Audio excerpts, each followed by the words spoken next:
transition to the new normal, we have left others behind. We need to reimagine and redesign our educational system.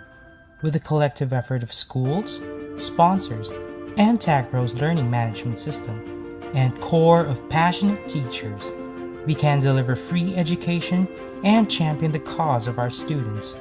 Together, we would be able to teach, inspire, and serve, because TagPros believes that education is a right all children deserve.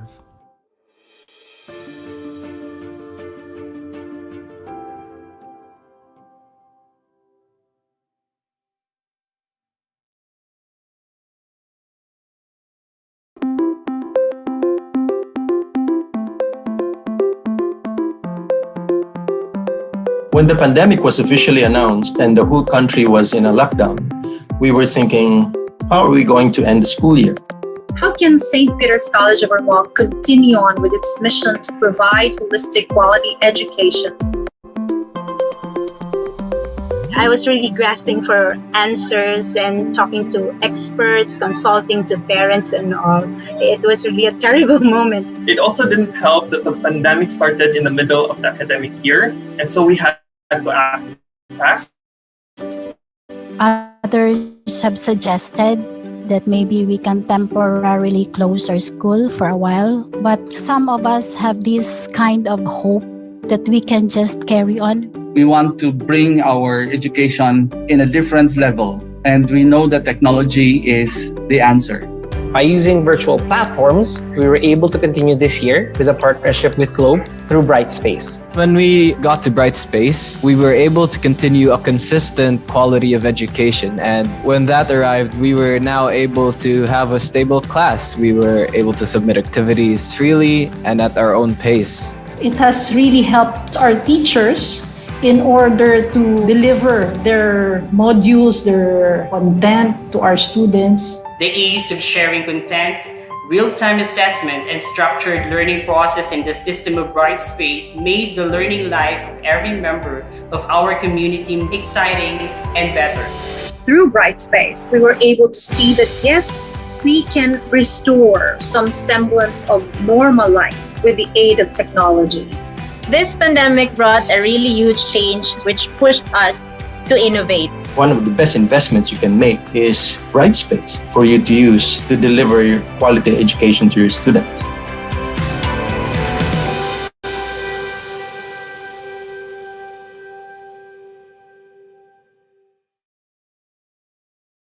In addition to the new normal, we have left others behind. We need to reimagine and redesign our educational system. With the collective effort of schools, sponsors, and TagPro's learning management system, and core of passionate teachers, we can deliver free education and champion the cause of our students. Together, we would be able to teach, inspire, and serve, because TagPros believes that education is a right all children deserve.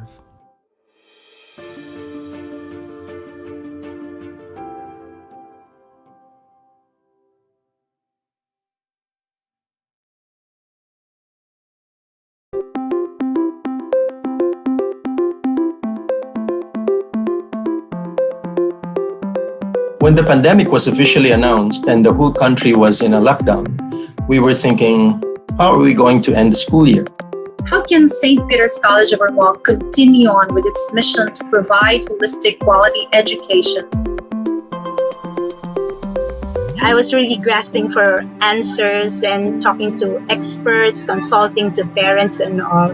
It was really a terrible moment. It also didn't help that the pandemic started in the middle of the academic year, and so we had to act fast.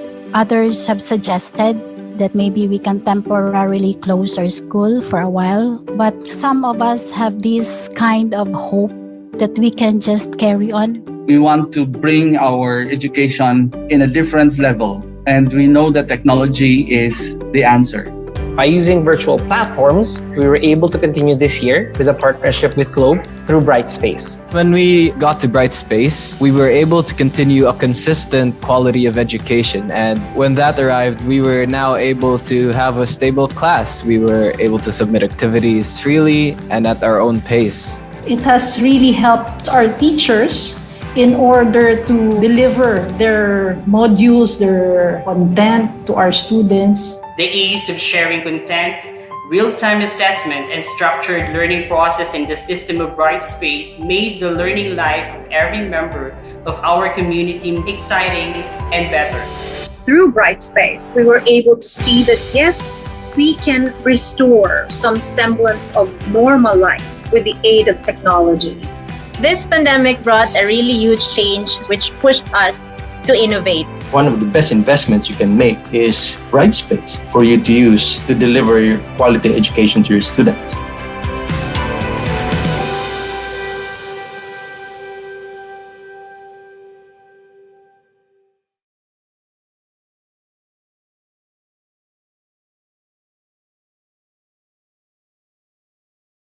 As we transition to the new normal, we have left others behind. We need to reimagine and redesign our educational system. With the collective effort of schools, sponsors, and TagPro's learning management system, and core of passionate teachers, we can deliver free education and champion the cause of our students. Together, we would be able to teach, inspire, and serve, because TagPros believes that education is a right all children deserve.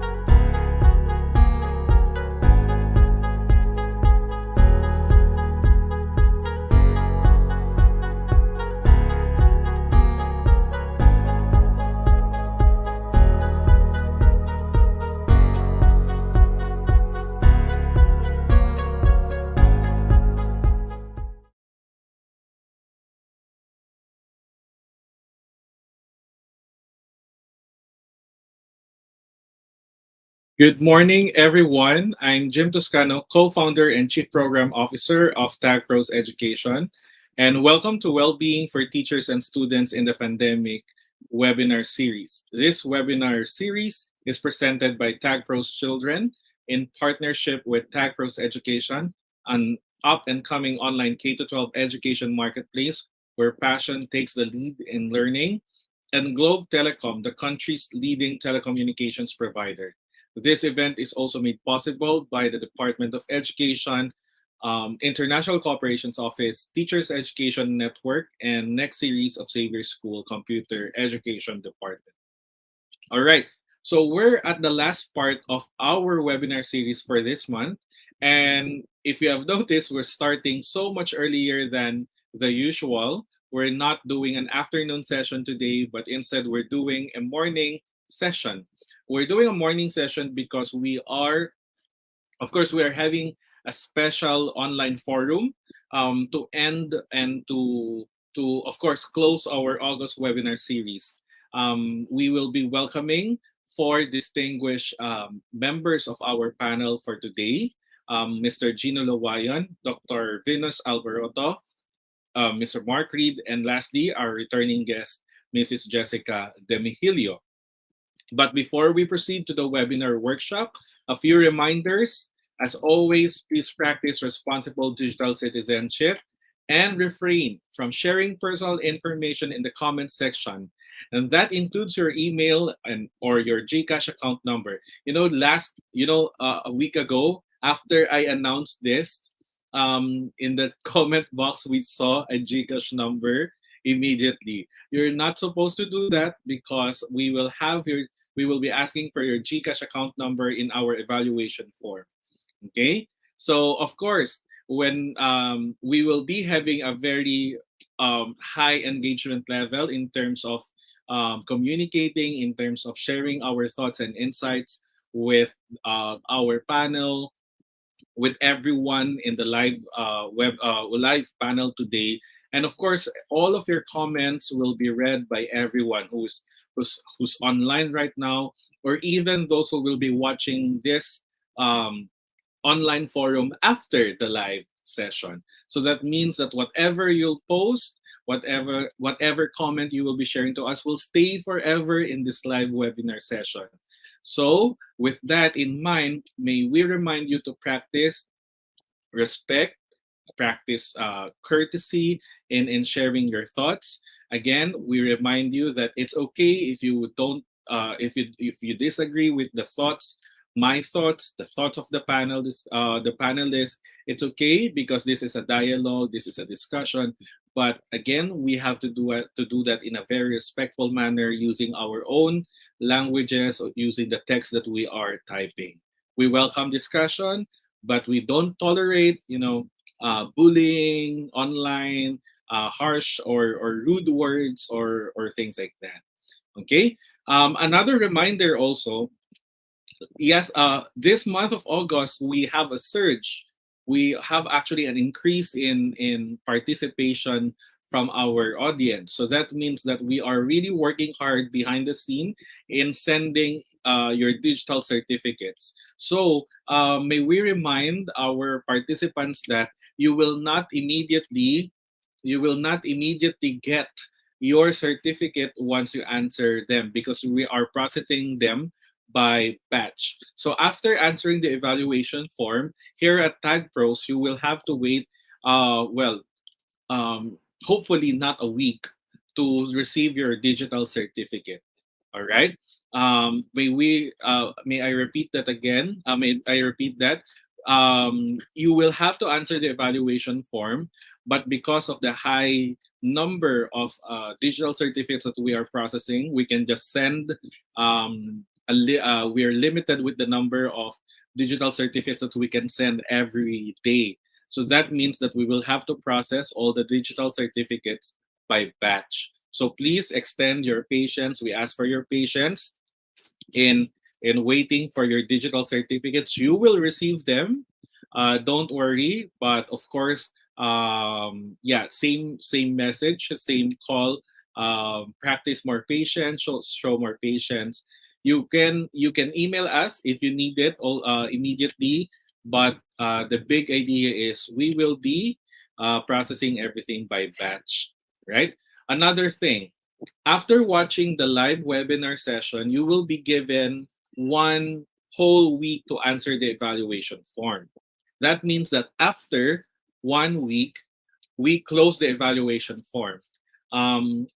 That's our policy right now, because we want to be fair with every teacher, with everyone who has been watching us or has been joining us, and to make sure that we avoid giving certificates to those who did not really watch them, right? So a while ago, the team informed me that some of our participants are already answering the evaluation form for this session, because our website have already loaded it up. So we're all teachers. Let's practice professionalism. We want you to get your certificates. We don't have any problem giving certificates, but we want everyone to practice integrity, professionalism. We're not here for certificates alone, right? Do you agree with me? Say if you agree with me in the comments. We're not here just for the certificates. We're here to learn. Because if you've noticed, we've been doing this every month. That means next week you will be here with us again.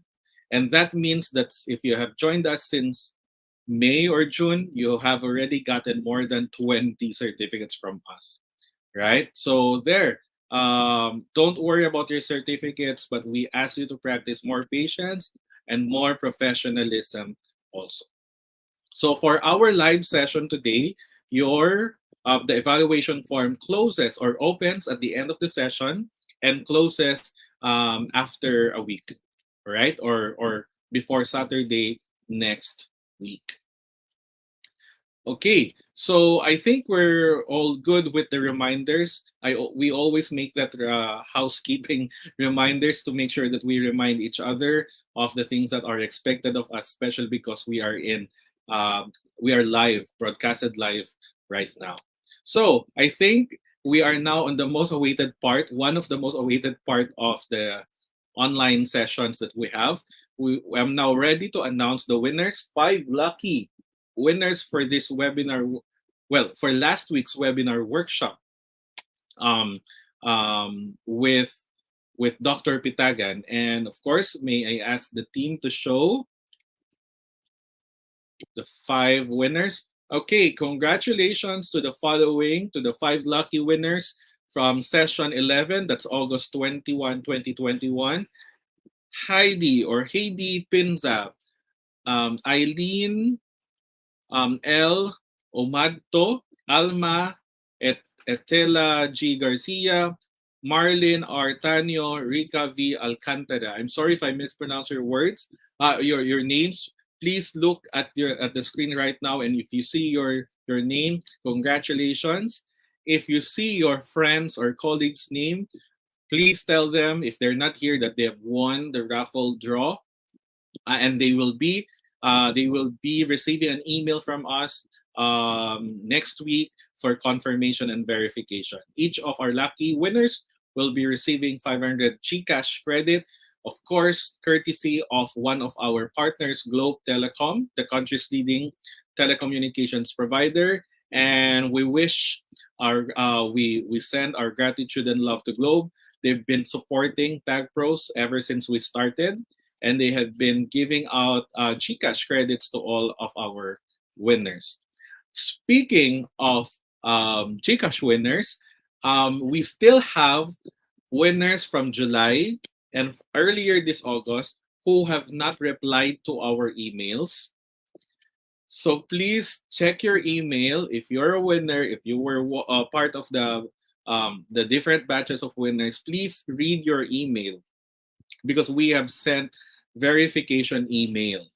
All right, so please check them, because we're not allowed by policy. We will not be able to send you your GCash prizes if you don't verify your identity or even your GCash number with us, especially because we have some winners whose GCash accounts are not verified by Globe yet. So we don't want to encounter those unnecessary problems in the future. So make sure that you read your email.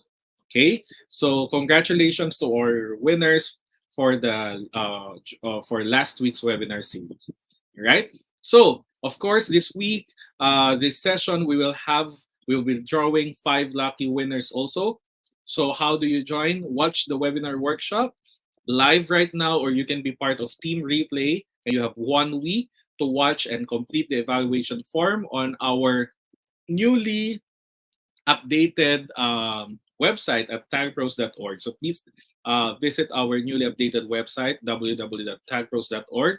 If you were one of the teachers who were asking us for the evaluation form, the hint, it's always on www.tagpros.org. All right? Follow us on social media pages on Facebook and YouTube, and make sure that you subscribe to our social media pages. Raffle winners will be announced during next week session. All right, so 1 week rule applies, and then of course only GCash account holders are allowed to participate. So don't forget to download the GCash app, available at Google Play and Apple App Store, and create your own GCash account, and make sure that they are verified. So again, let's show our gratitude and love to Globe Telecom, the country's leading telecommunications provider. All right, I think I'm now ready to introduce our panelist. So we're very happy right now. Just to give a background, we're trying new things to engage everyone. At some point in Filipino, we felt that nakakaumay minsan yung mga webinars, right?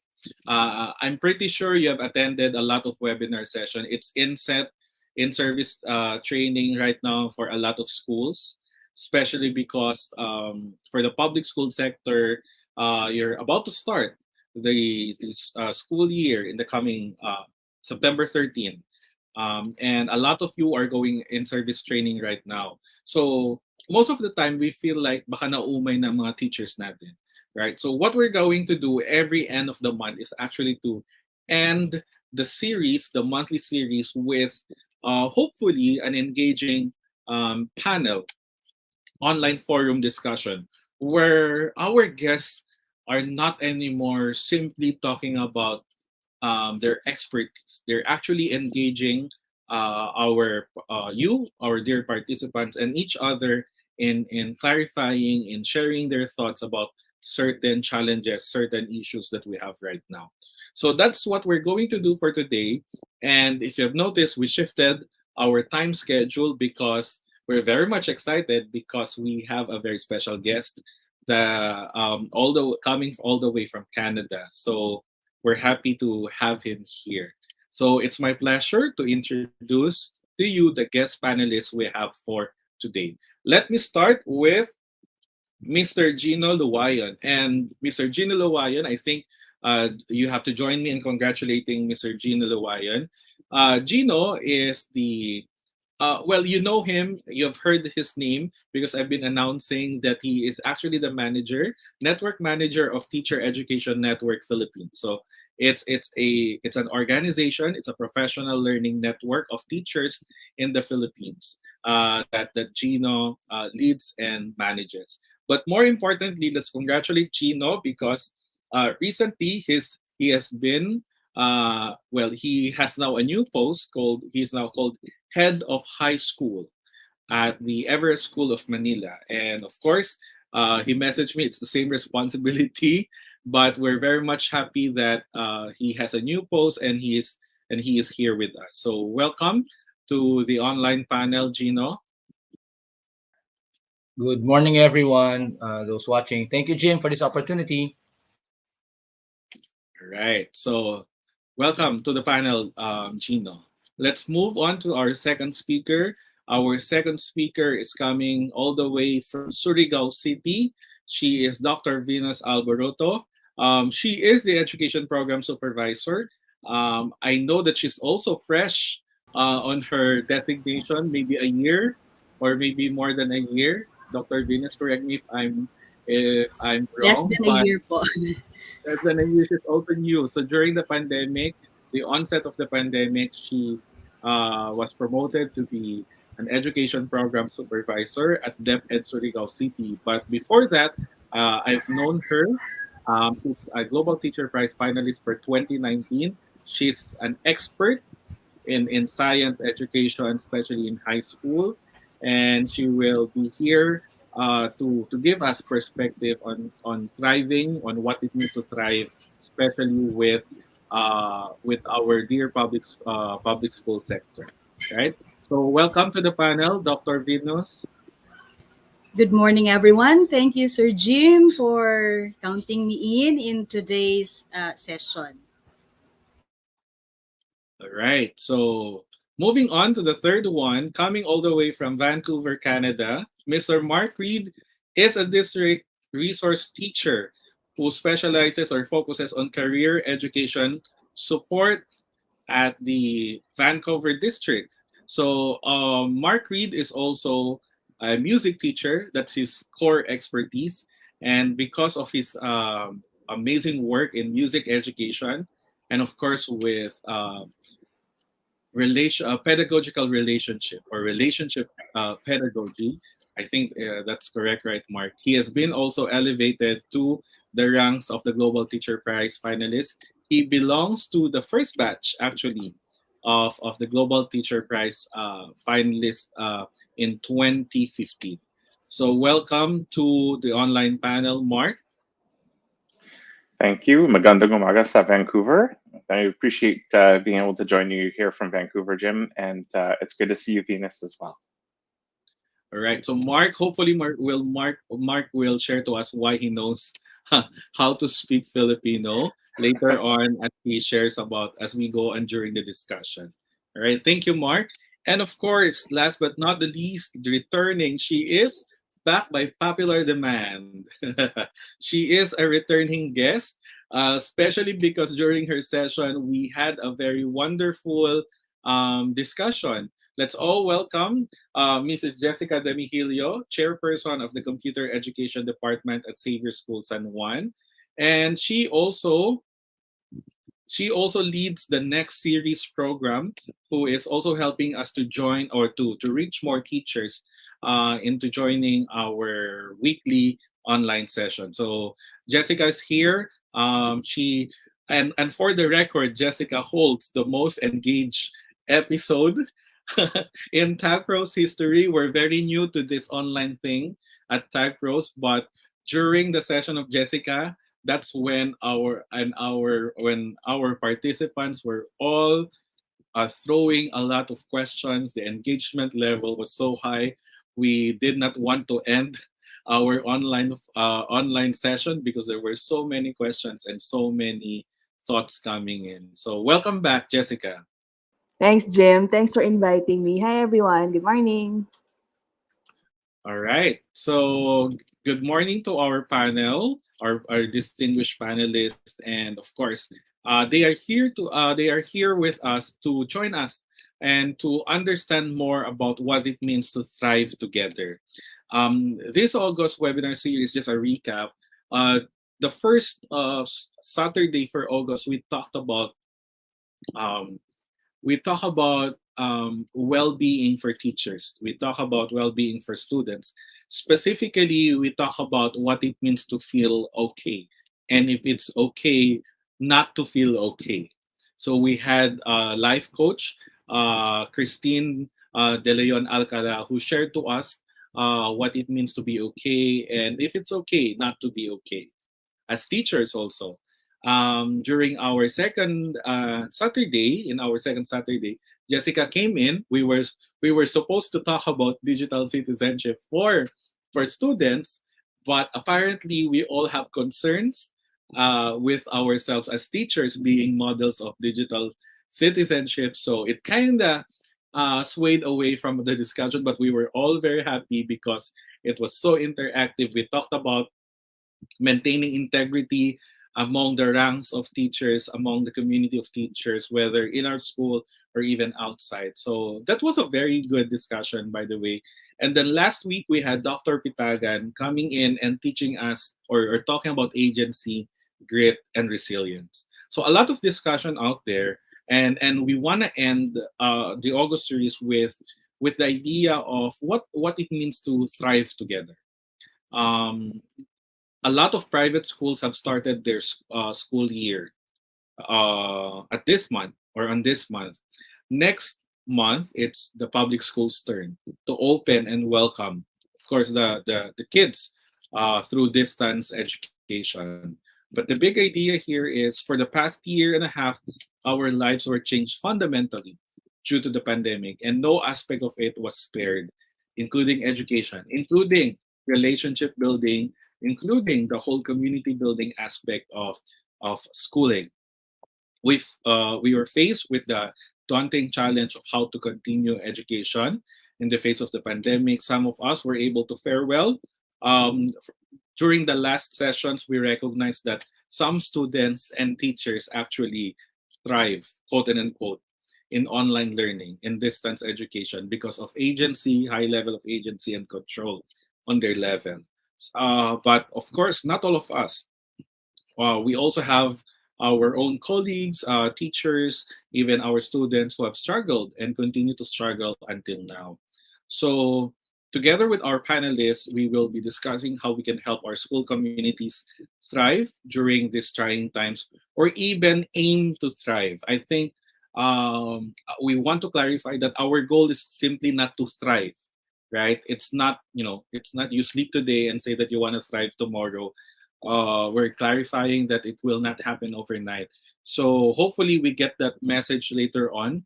And we have our panelists to help us explore what it means to thrive together and how can we put that into action, not just in ourselves, but in our communities. All right. To start our discussion, we will hear from our distinguished guests about their thoughts of what it means to thrive together. So for our first part, we just want to hear the thoughts of our panelists of what it means for them, for a school community to thrive together. Um, let's hear from, I think Jessica has been smiling since a while. Start with No, no. Do you remember when I talked to you about these questions? I was telling Jim the other day, your questions are so Miss Universe questions. It's so hard to answer. So I was telling him, wait, are you sure you want me to answer these kinds of questions? So anyway, so since it's a Miss Universe type of question, I'm starting with to greeting everyone again. So naimbag na bigat because I'm Ilocana and I'm also Ibanag, so mapya nga umma kada kayo is in Ilocano. Anyway, because I came from the north, Cagayan Valley, so I have a lot of dialects that I know. Okay, what does it mean for a school to thrive together? I actually googled the meaning of thrive because I was thinking what would be best to define thrive, and there were a lot of words that really would best describe thrive. For me, I think the best description that I saw was to make steady progress. So I guess like what you said a while ago, Jim, it's not that we're already there at the peak, at the high point. It's that we're thriving every day because it's only our second year in the pandemic, and there are still a lot of things that we need to be able to accomplish or do. So for me, when can you say that the school is thriving? First, if there's deep understanding of the students, the context of the students and their needs, and of course, if we understand the faculty or the staff and their needs as well.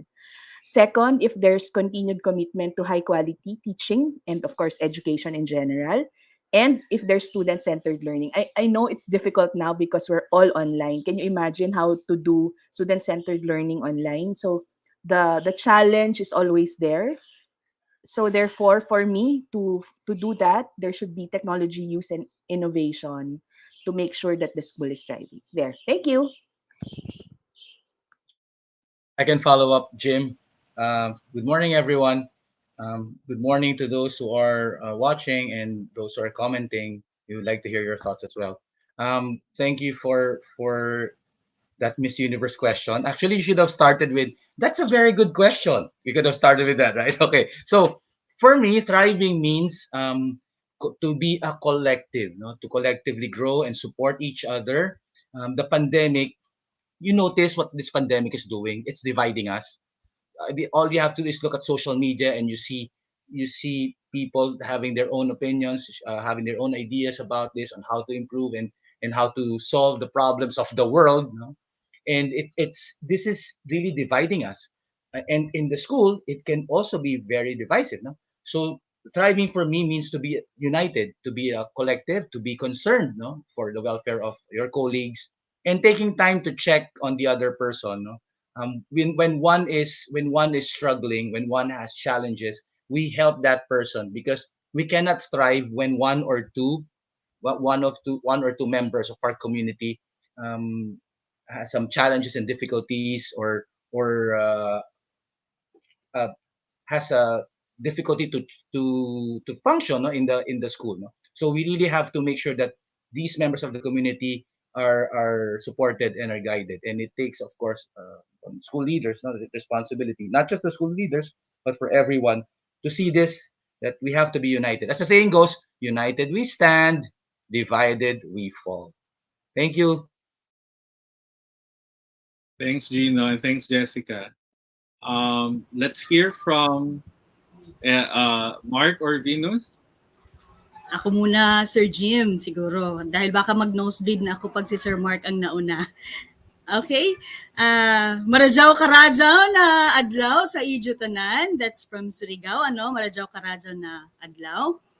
So, thank you, Sir Jim, for this opportunity to be here this morning. Now, to answer the question, what it means for a school to thrive together, allow me first to give a picture of my context. I was a public school teacher for 18 years before I became a learning resource supervisor just recently. No, ilang buwan pa lang po ako as supervisor. Based on my experience with my learners in public school before the pandemic, many students would come to class with empty stomach, without paper or pen. Others need to work to support their studies. while others are well provided by their parents. So during those times, I really felt that there were a lot of things that needed to be done to make sure that no one in my class gets left behind. During this time of the pandemic, the gap between these learners became even more wider because not all families can afford to provide a decent internet connection and gadget. Not all parents can assist their children in answering the modules or can hire a tutor. The challenge to teachers and educators on how to bridge this gap became more amplified during this time. So similarly, as teachers and education leaders, we should also be willing to assist our fellow teachers in discovering the strategies which are applicable in the new normal. Not all teachers are tech savvy. Not all teachers know how to access the different platforms to deliver their lessons in this distance learning modalities. Now, if we consider the word thrive, it brings to mind definitions such as growing, prospering, making progress, and flourishing. It's more than just maintaining one's current state. It's reaching one's potential or the fullness of one's capacity. Now, by combining the word thrive with together, the picture shifts from individuals focused on their own prosperity to one in which the whole group moves in a united direction for all, no, for the good of all. So in school, when we say thriving together, it means that we focus on shared success by bridging the gap, by providing equitable learning opportunities to all learners. Kasi you cannot just say, hey, I am the best teacher of section A without giving your all to your section Z, di ba po? In the same manner, you cannot say, I am the best teacher of the school without breaking the silos, inviting collaboration and mentoring your fellow teachers. So to end, thriving together means that when one person thrives, whether student, teacher, or administrator, everyone does. It starts with you improving yourself and creating a positive ripple effect in the school community. So, yun po, Sir Jim. I love the answer of Dr. Venus. Let's talk about some aspect of it later on. Dr. Venus gave us a lot of things to reflect on. Thank you, Dr. Venus. Let's fly over to Mark. Mark, what are your thoughts? Well, I want to start by talking about a year ago. As I was going into the school year last year, I recognized that, of course, it was going to be different, just like we all did. And the reason that I felt a lot of success last school year, and the reason that I felt that, that feeling of a program or a teaching staff, teaching partnership thriving, is really because of how I was able to work alongside my colleague, Allison. There are two of us who teach in the career education program for our school district. And that's it. We're a big school district, but there's only two of us for this really important part of what our district does. And realistically, we went into that school year with no idea how to continue to do our job, how to continue doing outreach to students in schools across the district. We have 18 high schools and 85 elementary schools in our district. Dogs are going to bark a moment there. And really, we had to reinvent how we do our job. And so when I think about what it meant last year for the program to thrive, for each of us as individual professionals to thrive, and most importantly, to thrive together, much like what Dr. Venus has just talked about, it was really what it came down to is that we shared a vision. And before we could share a vision, we made time to establish what that vision could be. And we took time to dream. We literally sat in our space last year and just put out every idea we had. And we thought really big and in really elaborate ways. And then we thought, okay, now how can we get to this same goal but efficiently? And that's what allowed us to actually thrive. If you think about what thriving really means. We've heard the definition, and we've heard different ways to understand collaboration and what's happening all around us. And really, it's about finding the natural efficiency of our work, where it has value, where it has meaning, and it's going to have that biggest possible impact. If you feed a plant too much plant food, it's inefficient. It doesn't grow more just because you gave it more plant food. That's not how it works. And so when I think about where I feel a school is best positioned to thrive is when there's been that time to dream and there's been that shared vision. And I cannot I can't overstate the appreciation that I have for the professional collaboration with Allison, because we each brought different strengths to what we did last year. And knowing each other's strengths and being able to look at doing our jobs completely differently and how we might engage our strengths, I knew that there were things I wouldn't be able to do. So that's where I turned to her, and I think she turned to me just the same.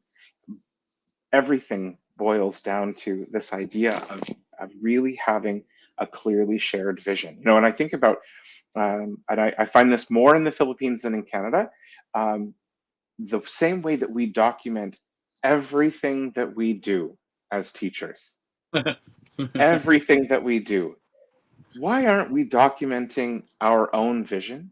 Why isn't there a bulletin board in the staff room or a bulletin board in a shared space for teachers where we can go in and we can put up on that board what our ideas are? Because someone else probably has that exact same idea. And, Allison and I are just two people. I feel like I won the lottery when it comes to working with a teaching partner. But if you're in the teaching staff of even a small school of 4 or 5, or if you're in a big school where there's dozens of teachers, Xavier School is huge.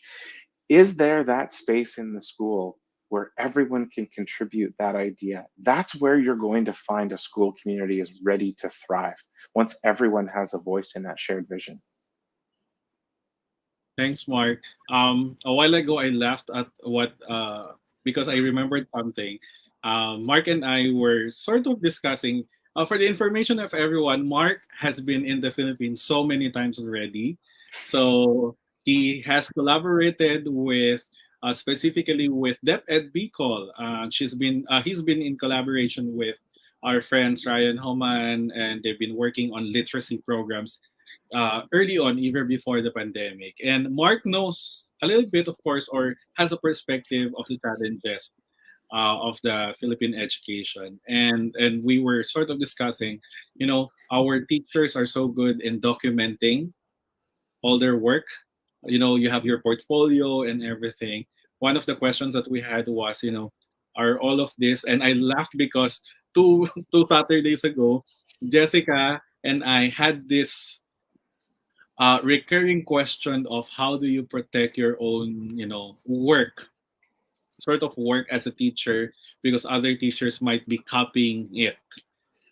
And when Mark mentioned about collaboration, and Dr. Venus mentioned a while ago, sharing of ideas and putting your ideas out there. Mark has said maybe you're not the first one who thought about this, and maybe the other people were doing this already. Collaboration is one of the things that I want to focus on, because that has been emphasized, and that's still in connection with one of our concern 2 Saturdays ago. When is it okay? Jessica is laughing because Jessica, we had a hard time answering this because of different ideas. Thriving together, and one point really is how do we show, how do we collaborate with each other? How are we comfortable? How comfortable are we in letting others use our own work as basis, maybe as things that they can use? So that has been a question before. Collaboration, what does it mean to collaborate really? Anyway, that's one thing that we can talk about later on, because that's a question right now. Some teachers sort of like are gatekeepers of what they have, what they do. So where do you draw the line between gatekeeping and maybe collaborating? Any thoughts about that? I think that's one thing that we can already start talking about.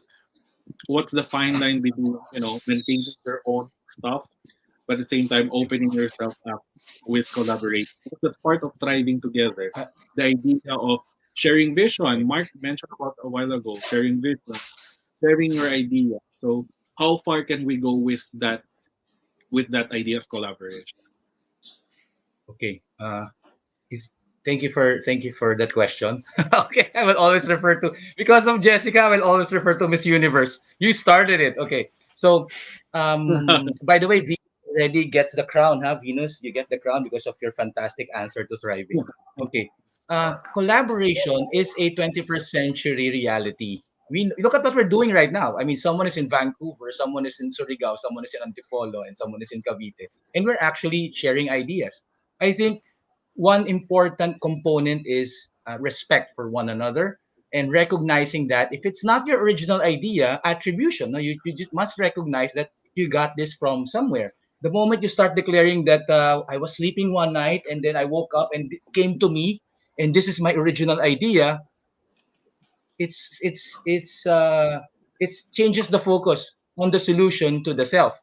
And we should, I think, no, have that agreement, mutual respect, that when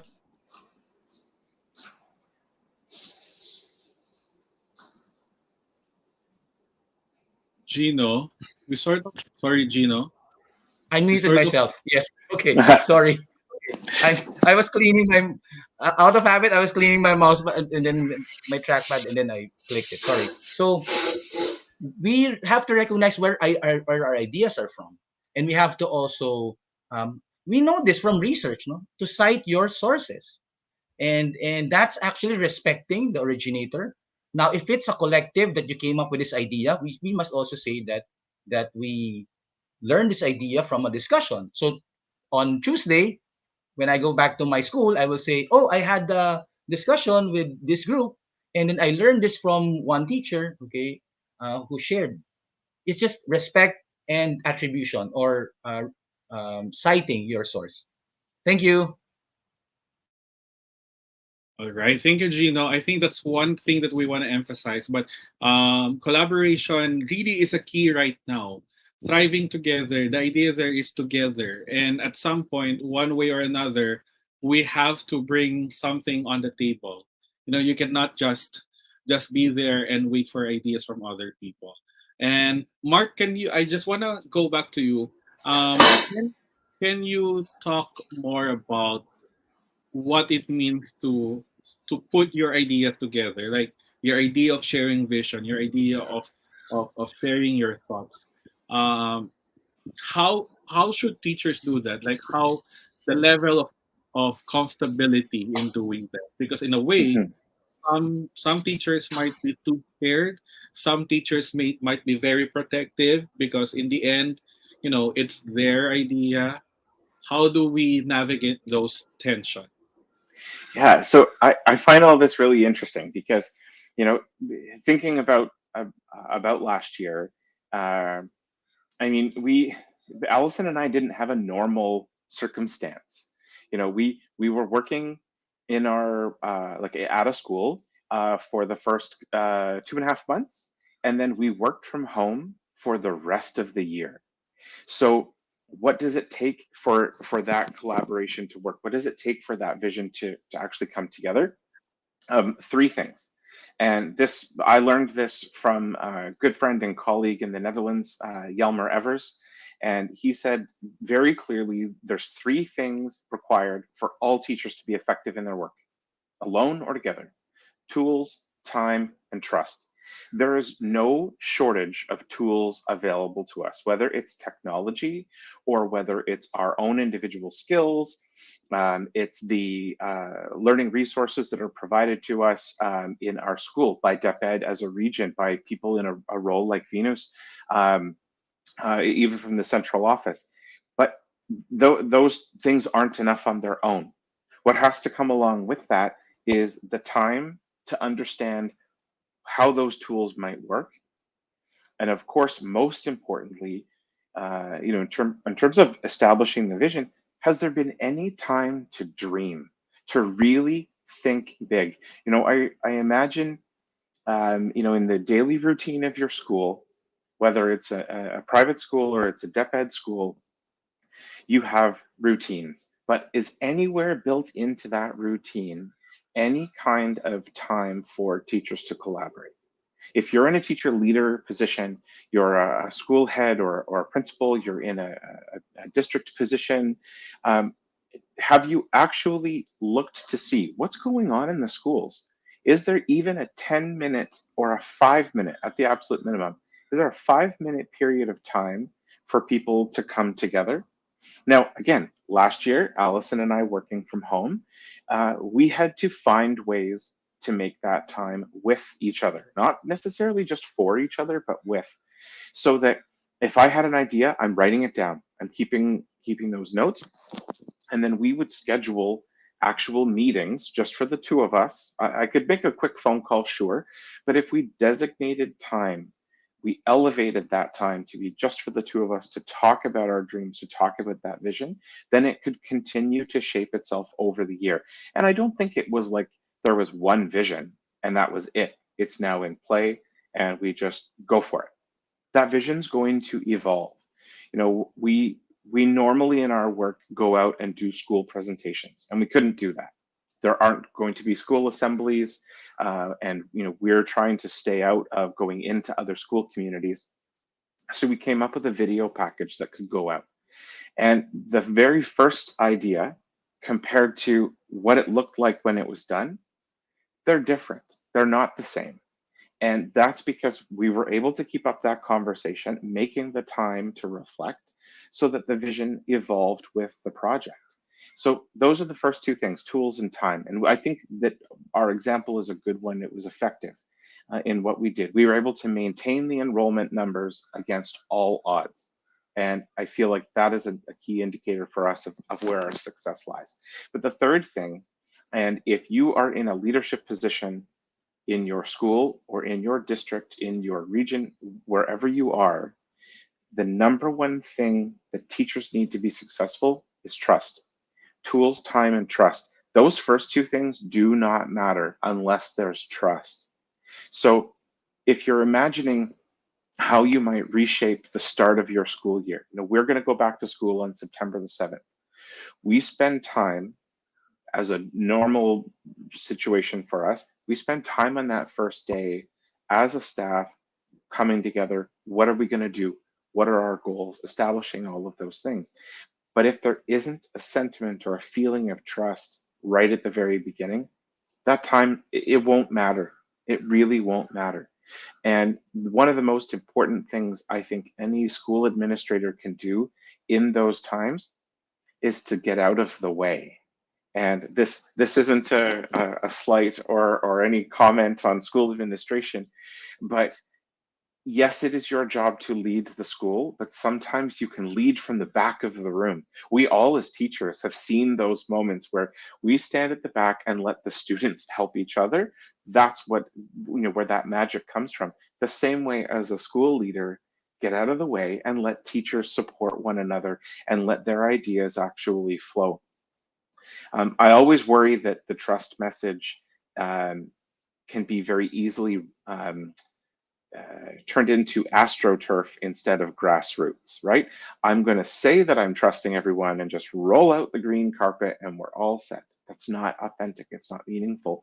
So really asking teachers what it is they need is going to help. That's one of the greatest signs of trust. I mean, how many of us go to school and one of the first things we hear is, what do you need today? What can I do for you? And I think of one school in Vancouver here where the principal, every day there's a substitute teacher in his school. He goes around, do you need anything? Can I get you a coffee? What do you need?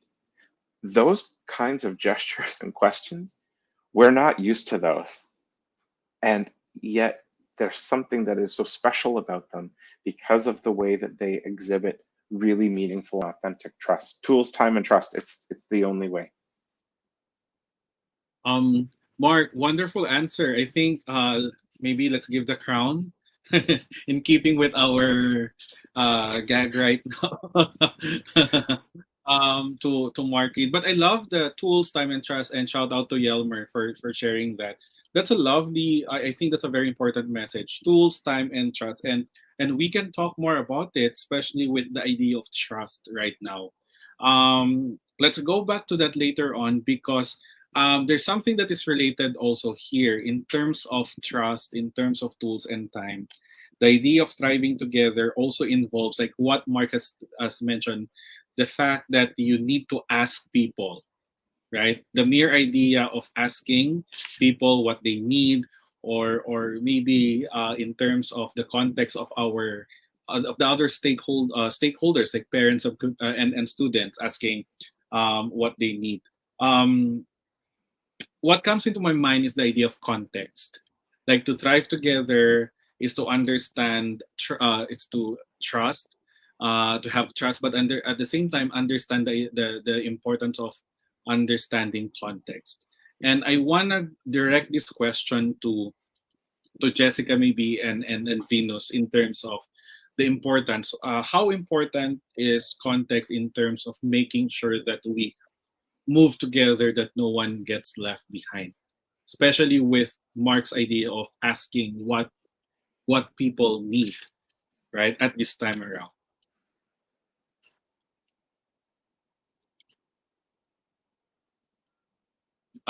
Jessica, you may want to start first. I don't know who will start first, but anyway, okay. So for me, I guess I like how Mark mentioned about that and how difficult it is for us now to actually understand everyone's context as well. So we have to realize that although we know our teachers and we know our students very well because we've been with them, for example, for a year or for a lot of years, it changed when the pandemic started. We have to accept that. We have to accept that we are now working from home. So right now, I don't know if you can hear my background. I have around 30 plus birds at home. And then, because my husband loves birds. And then, there are a lot of noise outside. But that's the reality because my house is not built for a work from home environment.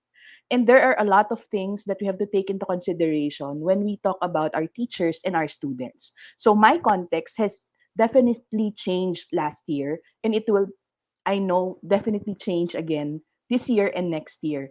So when we do ask about context, it has to be also as often as we can because it changes, right? And the way we are able to answer those changes or the needs that we want to be able to ask or be able to accept has to really be as flexible as we can be. So, for example, Mark was telling a while ago that we need to ask them what they need, and it has to not because I've last year it was actually difficult to ask this particular question because every time we ask it, something new comes out, and every time we thought we survived again this year, but because of a new context, because it's the second year, and we thought we'd go into blended learning or we'd go into face to face because we've survived the pandemic, and here we are still in our houses. I haven't been out for more than 10 times in 2 years, imagine. So I don't know how else we can face these kinds of things. So for me, context is very important because no matter how good we are with what we do and what we want to achieve, if we don't know how we're going to achieve it with the help of understanding the students and the teachers and also the staff, because sometimes we also forget the other people who are working in the school environment. And before, work was there because we're all in the school, but there are a lot of people who are affected by the pandemic, and some of them can't even have normal work schedules. So really, the school, as mentioned by Marco, has to have this particular things in mind when they plan about what we need to do or how we're going to survive the next few years, because we don't know when this will stop. So there, I think that's for me is what I want to talk about when we talk about context. Dr. Venus, how has understanding context helped you with reaching out? Because Dr. Venus works at one of the most quote unquote book department of the Department of Education right now. She's working on the learning resource aspect. So I've seen how Dr. Venus spends so many nights preparing a lot of things, material. So Dr. Venus, how does understanding context, like you mentioned a while ago, help you with those materials that you've created for your division? Okay, thank you, Sir Jim. Nako, mas nadagdagan pa yung question. Ano po? Medyo mas mahirap-hirap. Okay, so a while back po, I mentioned about our context here in Surigao City. Yung situation ng aming students, ng aming mga teachers. Yun po, when I was promoted to the position of Education Program Supervisor po, my very first step was to conduct a research on the challenges experienced by teachers during the first quarter of school year 2020-2021. So from that research po, dun ko po ibinasi yung mga technical assistance plan na aking ginawa. Kasi sabi nga po, there is no such thing as one size fits all. We cannot just impose a training program or a project to all the learners or teachers without knowing their context.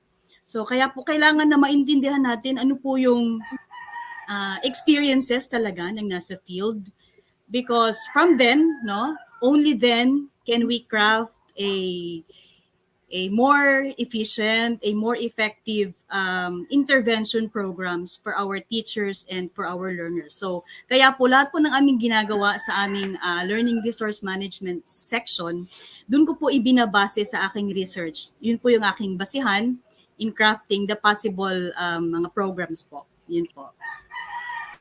Yeah, and personally, I've witnessed how Dr. Venus has really push the idea of, let's get data from the grassroots, because we can only make it effective if the data is really, or the programs that we're creating are aligned. So I think that's one thing that we need to recognize also. Right now, maybe thriving together also means understanding where people are coming from, their context, like what Mark has mentioned a while ago. Like thriving together simply does not mean maybe asking your teachers to attend webinars or upskilling them, like things like that. I think maybe we need to start with that. Mark, you wanna share your thoughts on this? I'm, as Venus was talking about that, I'm reminded of what it was like for us as a province to revise our curriculum. We revised our curriculum K to 12, all subject areas at the same time. That would give most people in, most of the folks at DepEd would start to shiver because that is a massive project. But and also furthering the comments around Miss Universe, we have to remember that the Philippines is a country of 7,640 islands at low tide. You have to remember that as the tide changes, the number of islands change. That means that the number of contexts increase and decrease and evolve. And with every time the tide comes in and comes out, a new island is born. An island goes away, an island gets bigger, an island gets smaller. It's so fascinating to me that what Venus could be doing can be useful in so many parts of the country. But the reason that works is because she's not designing something, DepEd's not designing something that is prescriptive and uniform for the entire country. It's something that it may be used uniformly, but it's got flexibility built into it. And there are ways that every resource that we choose to use in our school, we have to think about how we adapt that before we adopt it. That's what really is about understanding your own context. And I think too a little bit about the very nature of collaboration is really all about making sure that we have the right kind of reciprocity in place. So I might understand my own context, but I'm here today to learn about Jessica's. I'm here today to understand what's going on in the next island, in the next town, in the next city, so that I can imagine for myself, oh, they're doing this. How could I do that similarly, but in a way that responds to where I am? You know, it's such an important thing, and you know, Canada is huge. We're a gigantic country. We're not a perfect education system. We have challenges all the time. But I think one of the important points of success I've experienced is the amount of reciprocity. I surround myself with colleagues that are going to share their context, share their circumstances. That's what has really worked for me. I love the last part of what you emphasized. I was reading the comments, Mark, and maybe we can ask our participants right now. Gino tagged some people a while ago in the comments and thank them for helping him thrive.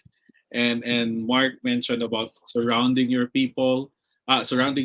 with people who would help you be better and thrive. Maybe our prompt to our participants right now is, please tag the people who have helped you thrive at this time. So maybe this is our time also to thank those people who have helped us thrive right now. So that's our prompt to our participants. Thank you for that idea, Gino and Mark. Um, I want to move on to the next part because we talk about context collaboration, and we're picking up from one of our participants, from Manolita Ramos. She's been one of our most frequent, if not, I think she's attended all or most of our webinar sessions. She says, is thriving even possible in the midst of this period of adversity, right? When life has been so disrupted by persistent virus, we've experienced heartache and loss, and we're worried about our future. We rallied around the need to flatten the curve. The office is closed, and everyone will be working from home for the next several months, especially now. Delta is on the rise. Is thriving still possible? Is thriving something that we have assumed to be possible? Let's be honest, the new normal is not normal, meaning we're not going back to what we're used to before. So the big question is, maybe we start with the more basic fundamental question: is thriving really possible? And that's coming from one of our participants. That's us backtracking and maybe asking ourselves. Okay.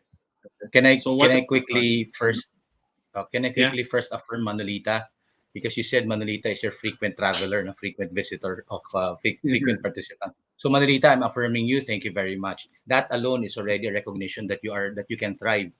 You know, if you look at the rising number of cases in the Philippines, and there are so many speculations as to what we will reach. In fact, some people are excited. Oh, we're now 20,000. Oh, we're now 25. No, just kidding. You shouldn't be excited when the numbers grow. But you know, if you just keep on looking at the numbers, the number of cases, you, it will be hard for you to thrive because you'll be on survival mode. You'll just keep on thinking survival, survival. Look at what Miss Jessica mentioned, no, and what Miss Venus mentioned, and Mark. They've all mentioned their challenges, and yet they never allow those challenges to stop them from growing, because we must have optimism. The other side of thriving is division, right? When we're all divided, we can thrive together. And the moment we start focusing on the challenges that we can't do it, we can't overcome, on negativity, it can divide us, and we can't be united when that happens. So, so there. Can we thrive in despite our? Yes, of course. Look at what we're doing right now, right? We're trying to learn from each other. We're trying to talk to each other. We're trying to participate and interact with the audience, and we're coming up with activities like this. And so when you're given the opportunity to share or to participate in things like this, all the teachers here, we should take that opportunity. There, Jim. That's my answer to the question, Jim. Thank you. I'm Gino Luayon. I'm from Cavite. Thank you. Mabuhay. Okay. Sorry, I missed some of your answers. I don't know. I got logged out, but I got the first. Yes, Gino. Any other thoughts about the idea of, is thriving really possible? I just want to say this. When we were all in our teacher education program, wherever we went to school, when we graduated, it's not like we suddenly have all of the answers to all of the universe's questions. If you think about the fact that educational research is really, the research into how we learn is maybe a couple hundred years old, compared to some other disciplines, the understanding of cognition, the understanding of learning is in its infancy. So what we're dealing with right now is a perfect example of what we were actually trained to do. We were trained to respond, not react to what's going on in our classroom. We're trained to respond to the changes in the learning environment, to the learning landscape. Now, to be realistic about it, there is very little in our teacher education programs that ever prepared us for this right now. But if there's one group of people that are all around us that we should be turning to right now, it is our colleagues who have just finished their first year of teaching or who are just about to start their first year of teaching, because they're the ones that have just come out of school with the latest research, the latest methods, the newest ideas in education, and they're working around us. If you don't have a first year teacher nearby, go and find one, because they're the ones who are going to talk about the ideas and the flexibility and the ways to look at things differently, because they're fresh. And there's always going to be value in a new teacher, someone who's new to our profession, because they're just, they're coming in with those tools and skills that are being taught to them in a way that was different than how it was taught to us. It's newer and it's always going to be fresher.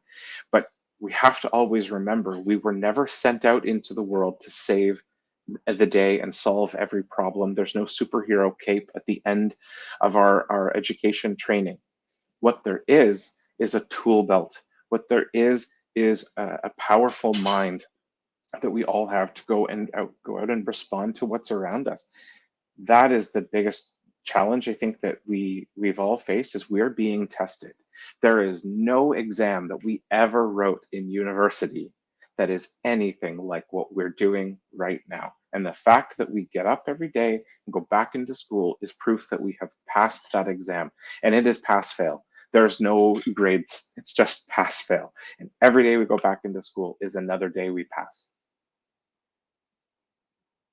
I love your thought, Mark, about being prepared.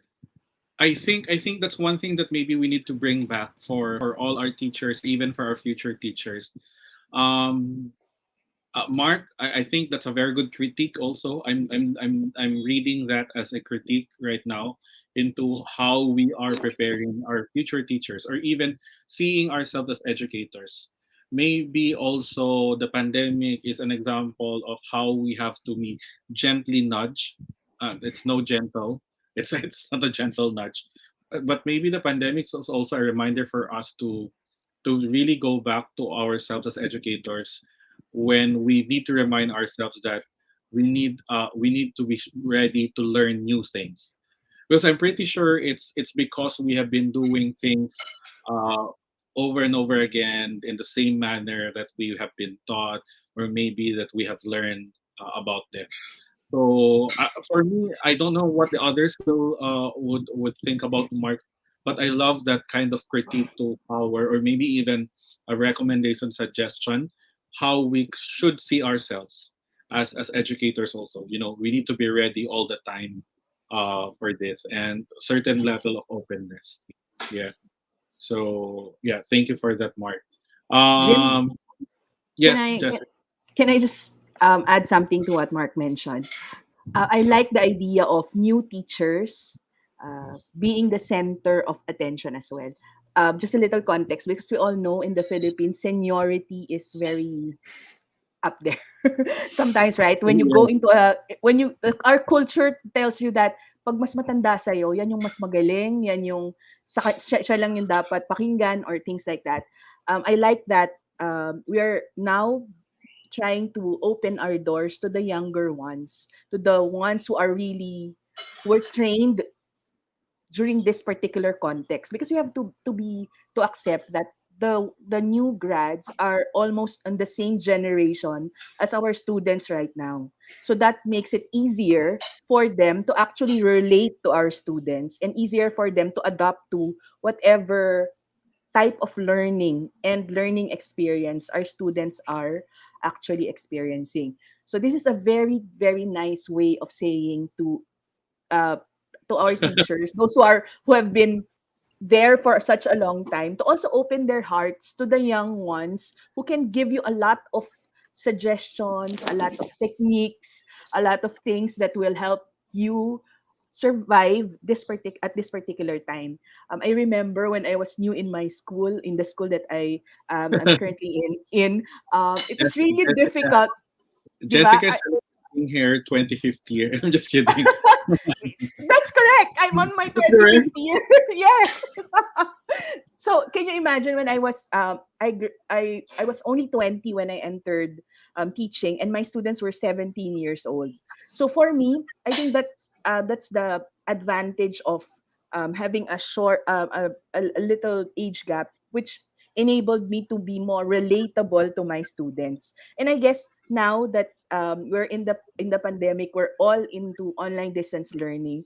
I that this is the chance for everyone, whether you are a new teacher or you've been uh, teaching for a lot of years, to be able to accept and collaborate with each other, because we have different ways of learning.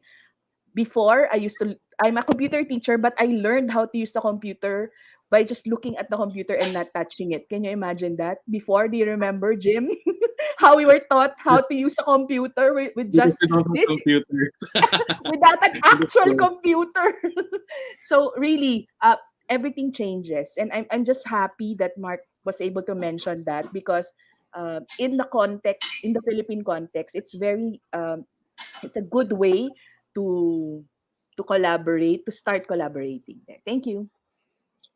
I love the very realistic hugot of Jessica and Mark. Thank you also for that. I want to turn this conversation also, or further deepen this conversation. Um, from the perspective of Dr. Venus, as someone who has been on a leadership position, and also in this on the school before, well, almost a year ago. Dr. Venus, what are your thoughts about, because I know Dr. Venus is a very innovative teacher, and I know that we've been telling stories before that minsan, or sometimes if you're a young teacher, they don't listen to you, or sometimes that seniority, I don't know, I mean, like, the seniority culture kicks in, and most of the time you find yourself as a young teacher, or maybe as a new teacher, at the corner and not being heard of. Dr. Venus, what are your thoughts about this? And yeah. Okay, so sa thought po na as a new supervisor, no? Yes po, we need to adjust. We need to show what we got para po to gain the respect naman po ng mga old ones in the position. While being new in the service, talagang it's really a challenge. Medyo maingay po ang surroundings namin. Marami pong tricycle. Pasensya na po, ano? Okay. So, ayun na, going back. So being new in the position, yes, challenge of how to prove yourself, challenge of showing what you got as a new member of the team. Yun po, but there should always be that humility to accept na, yes, bago lang ako, I need the assistance of my old members of the group, yun po.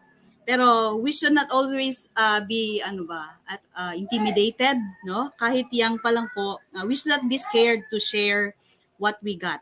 Now, on the concept naman po yung kanina, gusto kong balikan yung sinabi na can we even thrive in these challenging times? Yun ba yun, yung question kanina?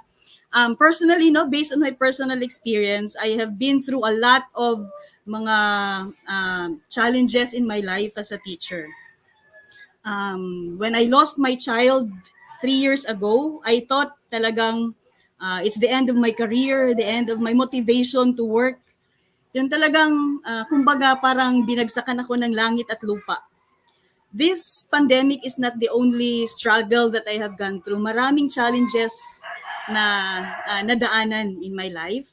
But instead of being depressed, instead of stopping at my advocacies, I made it as a challenge to improve myself. I made it as my stepping stone to even rise. Kaya po, from that stressful and distressing moment talaga, doon po ako humugot ng lakas para po pagbutihin ko ang aking sarili, para po ma-improve ko not only the life of my students, but also the life of the community where I am serving. So on the question of can we thrive? So it is a matter of setting positive mindset. It's a matter of attitude. It's a matter of improving our belief in God po. Dahil lahat po yan ay, this too will pass, no? Let us believe na ito po ay dadaan din, matatapos din ang lahat. And then we need the support of our family, the support of our community, the support of our colleagues so that we will be able to thrive in whatever adversities that we are facing. Yun po, Sir Jim. Yes, and the crown goes back to Dr. Venus. And I'm just kidding. Thank you, Dr. Venus. We have a Miss Philippines, right? Venus, team Venus Ra. So Wow. she's a pageant winner. Yes. I love what Dr. Venus has mentioned. Mark and I have heard the story of Venus. She's been very personal also with us in our, of course, talks because we belong to our community. And yeah, I think if I may add also, it's okay to recognize. I think we need to recognize the challenges that we have right now. We have different of challenges, and that's the idea of different contexts. My challenges is different from the challenges of Venus. Mark I know Mark. We've been, calling each other at some point, talking about not just education but even in life. And personally, my thoughts on this is that maybe it's also a matter of how we of a decision. I think it's a decision on our part also. Most of the time, and it's really, I don't know what's the marker to make that decision or what would prompt you to make that decision to say yes, I want to thrive, or maybe I want to go from surviving to thriving. I don't think there's an official, I don't know, this way of saying that that's happening. One thing that has really helped me is that when I recognized last year, because I've never gone home since December 2019. And right now, for everyone, this is very personal. It's the burial of my grandmother, and I can't go home. And last year, there were a lot of challenges, but at the same time, I do feel the pain. And most of the time, if I feel like the pain, the sadness, the depression is really too much for me, I'm just thankful that there are people that Mark actually listens to me when I call him. And our time zone. It's Mark is the other side of the world. Jessica calls me, and I do also um, visit a professional to talk to because I know that at some point maybe I need help, right? So there, I don't know if that would help. We don't have a definite answer if thriving is possible. We want to say yes, it's possible. At the end, it might be a decision of oneself also. I don't know. Maybe that's one way of looking at it. All right.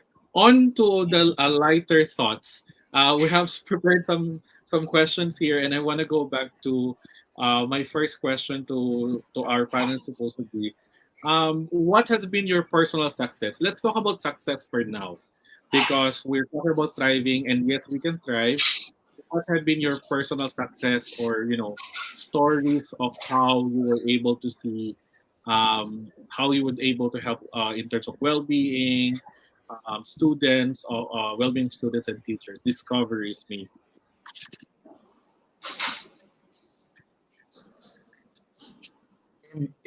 If I may, Yes, go to Gino. I like what Mark mentioned about time. Okay, what we did differently last year, and we can call a success, was to spend more time together, even if we're online, we're distant. So we made it the point that at 8:40, classes start at 9.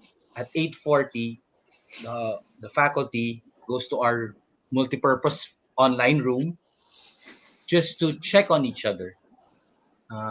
It's we call it our morning get together. I We came up with this idea because we wanted um, to we had a vision that Mark mentioned, no? That to sustain us we must build the community and be connected.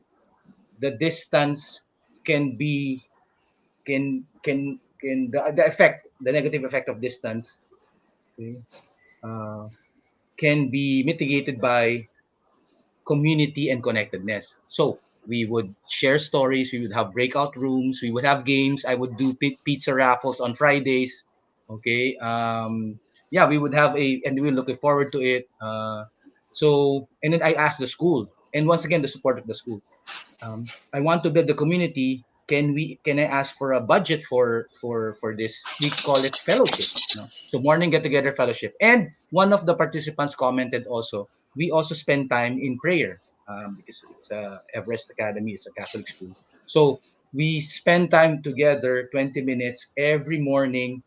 In fact, the irony is I got to know more about some of my colleagues with this pandemic that I wouldn't have had the chance or made time for during the face to face. It's making time really delivers. Lastly, we also did that for the students before actual classes start at 9:10.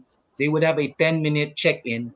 So the teachers would ask, "How are you feeling today?" on a scale of 1 to 4. Or teachers would ask, "What was your breakfast?" And we get to know that some have not even taken breakfast. Some just woke up. Okay, just to check. Because while we want to learn, we want to have a school setting, we have to realize that we have to do a mental check-in first, like what you mentioned, Jim, no? To check if there are students who might need assistance, there are teachers who might need assistance, teachers who are also struggling in one way or another, and we only get to do that when you spend time as a community thriving together. I managed to connect it to the theme. Okay, thank you, Jim. Yeah, I think that's a wonderful success story. The fact that Gino, there's a sincerity and humility in Gino's sharing, that he said that he was able to know most of his colleagues, or one aspect of his colleagues' lives, because of the things that they've done, making time. So that's coming from tools, time, and trust that Mark has contributed to our discussion. Mark, Venus, Jessica, what are your personal success or maybe discoveries about well-being of teachers and students? Anyone would I just I, chime in? I just want to say that if I ever take a job in the Philippines, I really hope that it's at Gino School, because there's clearly this is the interesting example of what the new normal is really all about. It should have been normal already for a teaching staff to feel connected. And for all of the effort that we might have made, unless there's 100% buy-in, it's not going to really hit that maximum potential. And so what Gino, what I observed Gino doing here is really making that meaningful connection. You know what? There's a lot of things in our day that do not matter. For these 10 minutes, we as people matter, and we're going to matter more than the rest of our day. So, Gino, if you're ever hiring internationally, please let me know. In terms of Let's the, talk. yeah, in terms of the success last year, I look at even what somebody, I think the name was Trilita, just mentioned in the comments about a student teaching her to do video editing. The real success for Allison and I last year was, if we can't be there ourselves, how can we put this same information into the into the classrooms across the district, or even better, into the conversations at home with families about possible career pathways, that kind of thing. That's what we're focused on. If we can't be there, how do we get that there? So we turned to creating videos, and of course, right away had to look at, well, how do we we know what our goal is, we know what the end product should look like, but how are we going to do this in a way that keeps pointing to the fact that we work in career education? So should we ask another adult in the building to do our voiceover, or should we do it ourselves? Probably not. Could we? Yes.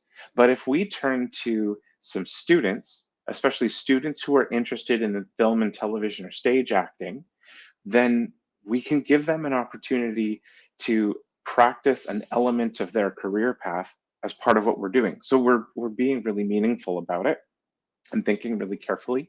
And at the same time, we're also then showing our colleagues this is what it means to engage students in the strengths and their interests.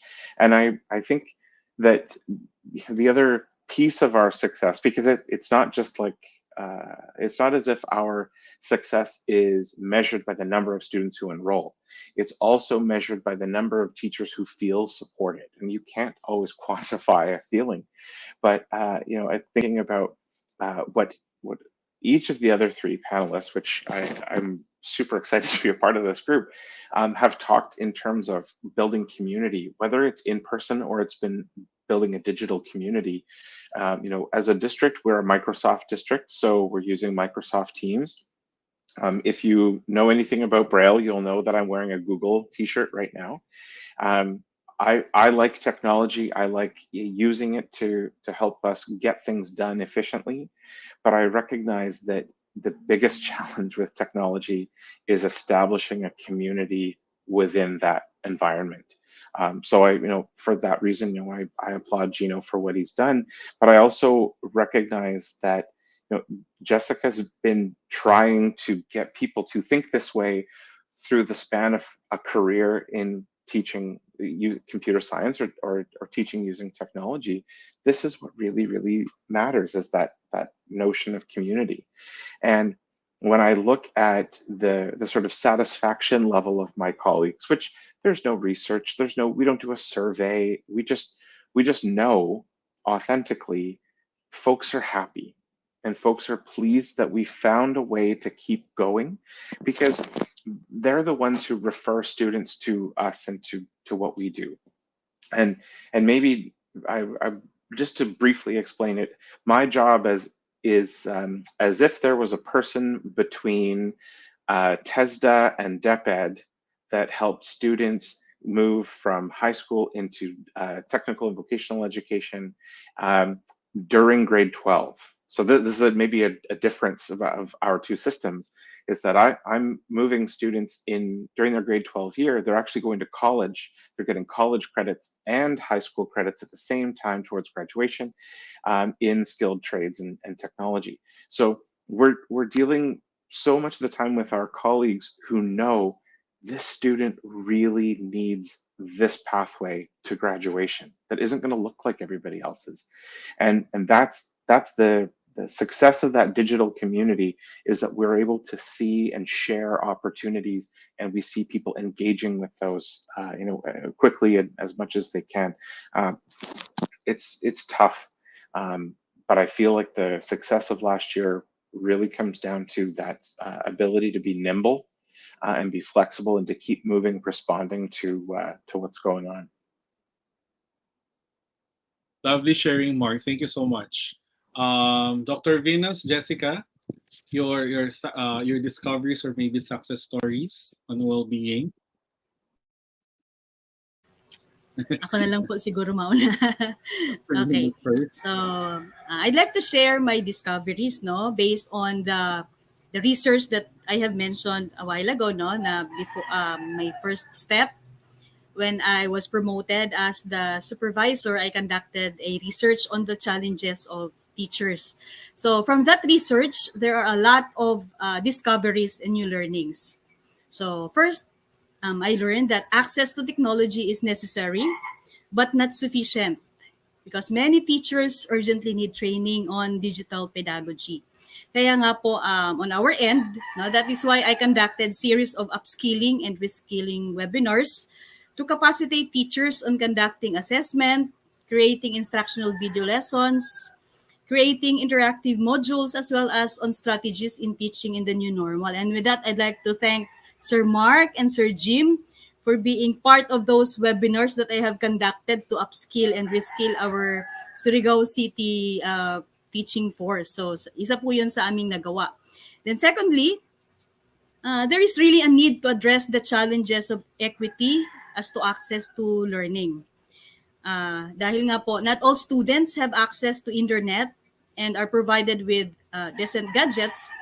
So fortunately po, being the learning resource supervisor, I was able to propose for provision of storage devices and tablets for our learners. So na-approve po yun ng aming division superintendent. That is why we were able to provide storage devices with curated learning resources. Andun po kinumpile namin ang mga DepEd TV videos, mga mobile apps, mga activity sheets, wherein those learners who do not have the gadgets, they can use their tablets, no? Yun pong walang mga internet, they can access the offline videos through the storage devices that we provided them. Then thirdly, another realization is that there is really a need to engage and capacitate the parents because we are in the distance learning modalities po. That is why for them to be able to effectively and efficiently assist the learners, our parents po need to be capacitated. They need to be oriented on their roles as mga home learning facilitators. Kaya po, I am also crafting a proposal to enable the parents to learn the strategies on how to become effective distant learning facilitators. So yun po yung ilan sa aming ginawa sa aming section for us to be able to help solve the challenges and for us to help teachers, learners, and parents thrive po in this new normal. Yun po. Wow, congratulations, Dr. Venus. Really, really hitting and making sure that everyone is prepared for it. Thank you, Dr. Venus. And lastly, Mrs. Demegillo. Thank you. Pang ano talaga to. It's right. It's like a Miss Universe type of of team. Anyway, okay. So for me, I guess I'll try to share two different types of successes that I felt this particular time. First is professionally. Actually, the work that Jim and I do is similar to Dr. Venus's work. We started with integrating technology and then inspiring others to integrate technology as well. So imagine how happy I am now that everyone is using technology. Yay! It's like After 10 years of advocating it, more than 10 years.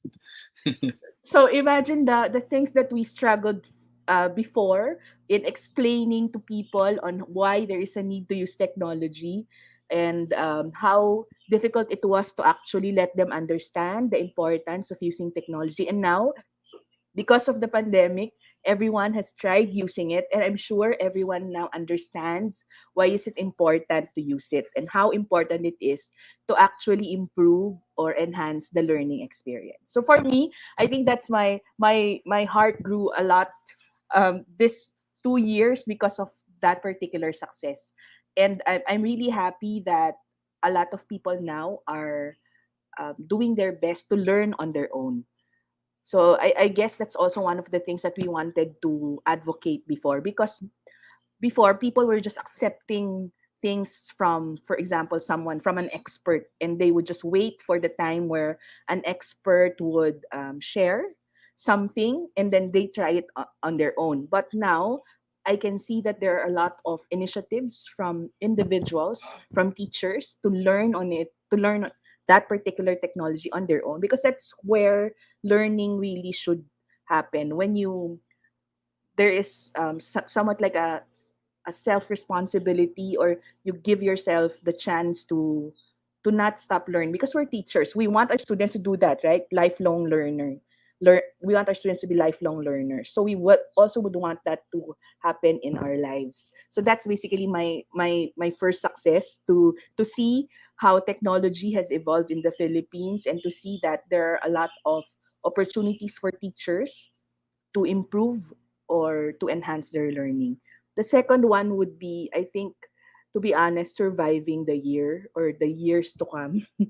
Because as you've mentioned, I'm really I'm really such an outdoorsy type of person. And I'm really a person who wants to go out and to explore the world. And to be able to stay at home and not be able to go out because of comorbidities is really a struggle for someone like me. And I'm sure there are a lot of teachers who feel the same way. Because I teach computer, it would be best for me to see my students actually doing the task. For example, if you want to teach robotics, it would be best for you to see how it's done in the classroom and see their reactions when the robot moves after you code it. And now, because it's the pandemic, it's really difficult for us to actually do that. So for me, the struggle really was to how to move from the face-to-face setup to the online setup, and to be able to still achieve the goals and the objectives that I want, or we want the students to achieve. So I think personally, I was struggling with a lot of emotions. There are times that I would cry, or out of nowhere, just cry. Because I couldn't go out, I couldn't talk to a lot of people, I couldn't hug them, things like that, because it wasn't allowed. And so I had to look for another way to be able to appease the emotions. I had to watch a lot of K dramas. I'm still watching a lot of K dramas now, just to be able to feel and to somewhat like have a steady emotion, because really it's a struggle to change your environment. But as teachers and as people, we have to be able to accept those things. So there, I think that those are my successes. Thank you. All right. Thank you so much for sharing your personal success stories. And as we move on to the open forum, our dear to our dear participants right now, please send in your questions, clarifications for our distinguished panelists. And as we wait for your questions, I'd like to go through our comments right now. RJ, one of our faithful participants, there's a long there. Sorry, Mark, and sorry, Jessica, for blocking you right now. RJ shares we can thrive during this pandemic. There are many ways where we can improve the school community, such as sharing knowledge, strategies, and soliciting ideas with older teachers with more extensive experience in teaching technology, let alone new teachers who are experienced in handling computers. They know more how to handle technology. As long as school teachers work together, we'll be able to thrive in the field of education in the pandemic. Thank you, RJ.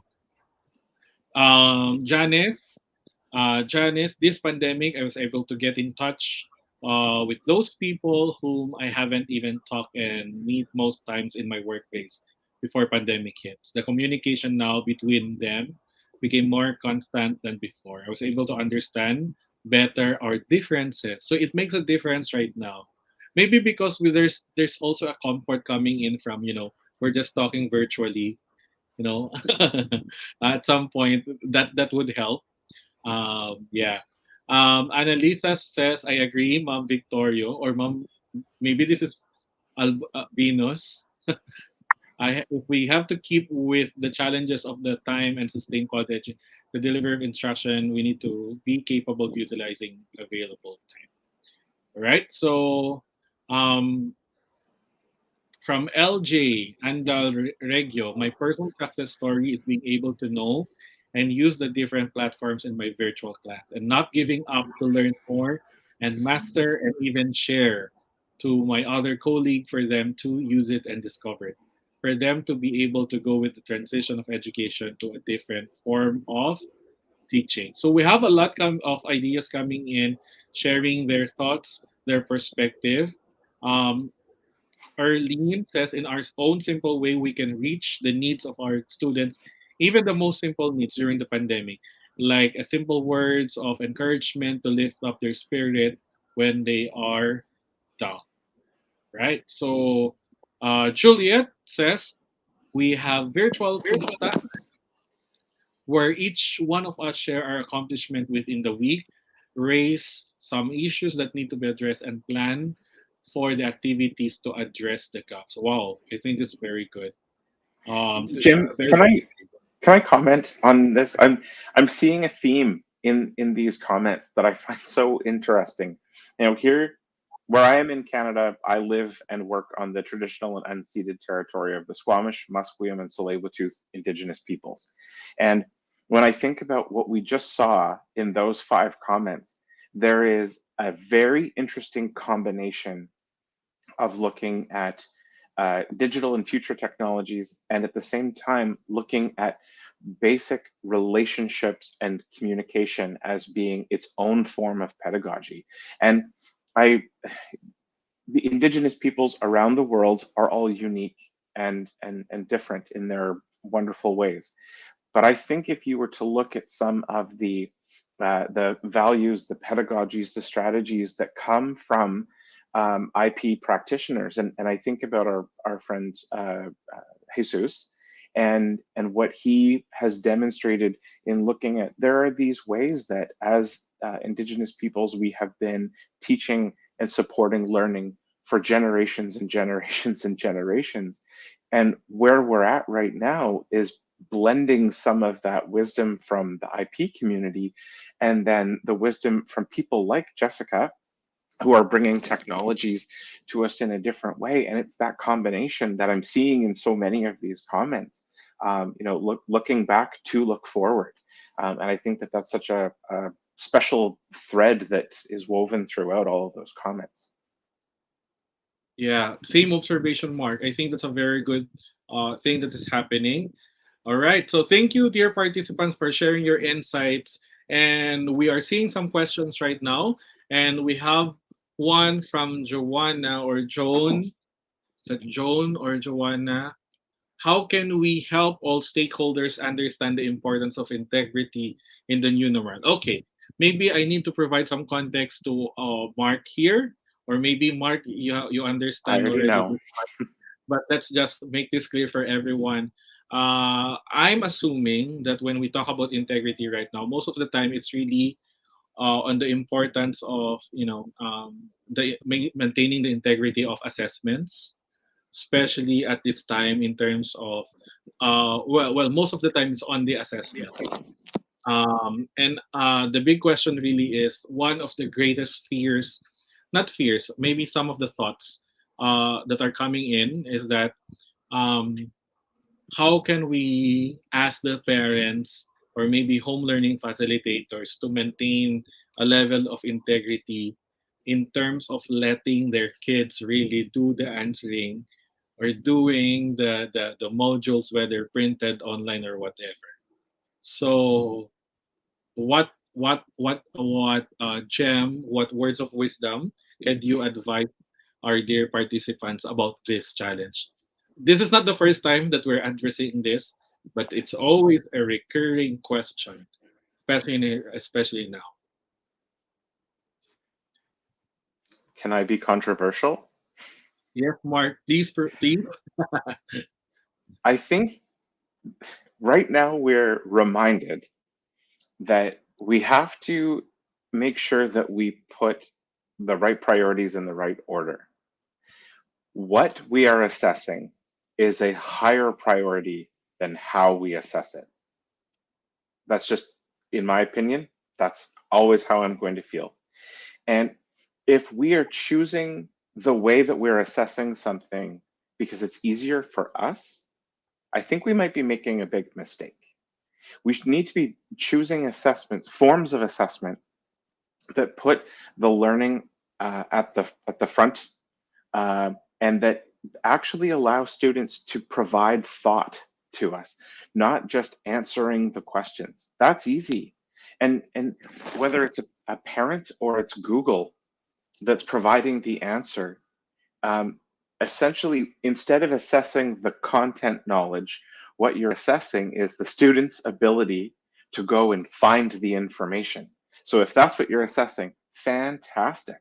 But if you're trying to assess some content knowledge, maybe think differently. Maybe instead of just the simple question and response, give students a way to contextualize that learning that doesn't have that same risk of integrity. I think there's something really powerful about students doing free writing and just while they're learning, taking a moment and just doing 3 minutes of writing to get all of their thoughts, their questions, their curiosities out about a topic, because that gives us a whole lot of information to go through and figure out what they know. And then we can start to figure out, move on to things like, well, how do they know this? And why is it meaningful? And why is it useful? So that's why I say, what we assess is the most important thing, because if we know what we're going to assess, then we'll find the right way to assess it. But I think it's really easy for us, and I'm a big fan of technology, but things like the quiz format of Google Forms or Microsoft Forms, that's easy. I mean, you might as well send students on a web quest to go and find information, but having them demonstrate that learning in a different way that is not something that they can just go and grab or ask mom or dad for, that's where things change. And I know that in many ways this is controversial because it throws everything we've done in assessment on its head, and we need to think differently. But you know what? Now is the time. The greatest experiment in education is going on right now all around the world. No one is exempt. So join in on the great experiment and try new things, try new ways, and see what your students are actually, skill or competency based, able to demonstrate rather than just the knowledge. I love your controversial answer, Mark. It's not Mark as is Mark, it's not really that controversial because that is the conversation that should be happening. But I love that Mark has pushed that idea out, especially because Mark mentioned a while ago about Google Forms and how we try to slap that worksheet, that paper and pen test into just digital stuff and then say, answer that at home. I think that's a very good idea, Mark, that the challenge of maybe thinking differently on how we could assess. I'm pretty sure Gino, as a school leader, and I know that Gino has been speaking about assessments, and Jessica is smiling because this is also one of the things that she wants to talk about. Let's hear from Gino and Jessica. Okay. This will be quick. This question is actually very powerful. More than asking, what will my students know? More than asking how much you know, we can actually talk about integrity in itself as a learning opportunity. And we know this, Filipinos, that this is an important value that we have to, a core value that Filipinos must really talk about and learn. So we engage the parents in conversation about it. We engage students. It's really hard to tell if you're the one who did the work. What can we do? It's really hard to assess you now. What do you think is the best way? To have that conversation about integrity. And if we really must find it, for a participant to ask this is important for us to really talk about. So let's talk about it and have that conversation. Thank you, Jim. Thank you, Gino. I love that you elevate the idea of, or the discussion integrity as not just an academic concern, but it's actually a character formation concern that should involve even the parents and the students themselves.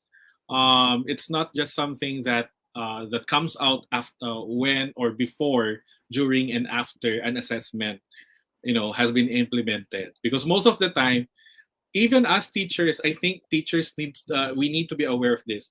We only bring out the idea of integrity when we talk about assessment.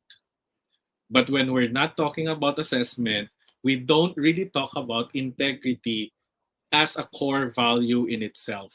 So maybe that's something Gino has really elevated that discussion into about integrity. All right. So let's hear from Jessica and maybe Dr. Venus after. Thank you. Okay, for me, I think we start off with the content that the teachers are teaching. So there should be really an evaluation of the curriculum that we all are using right now.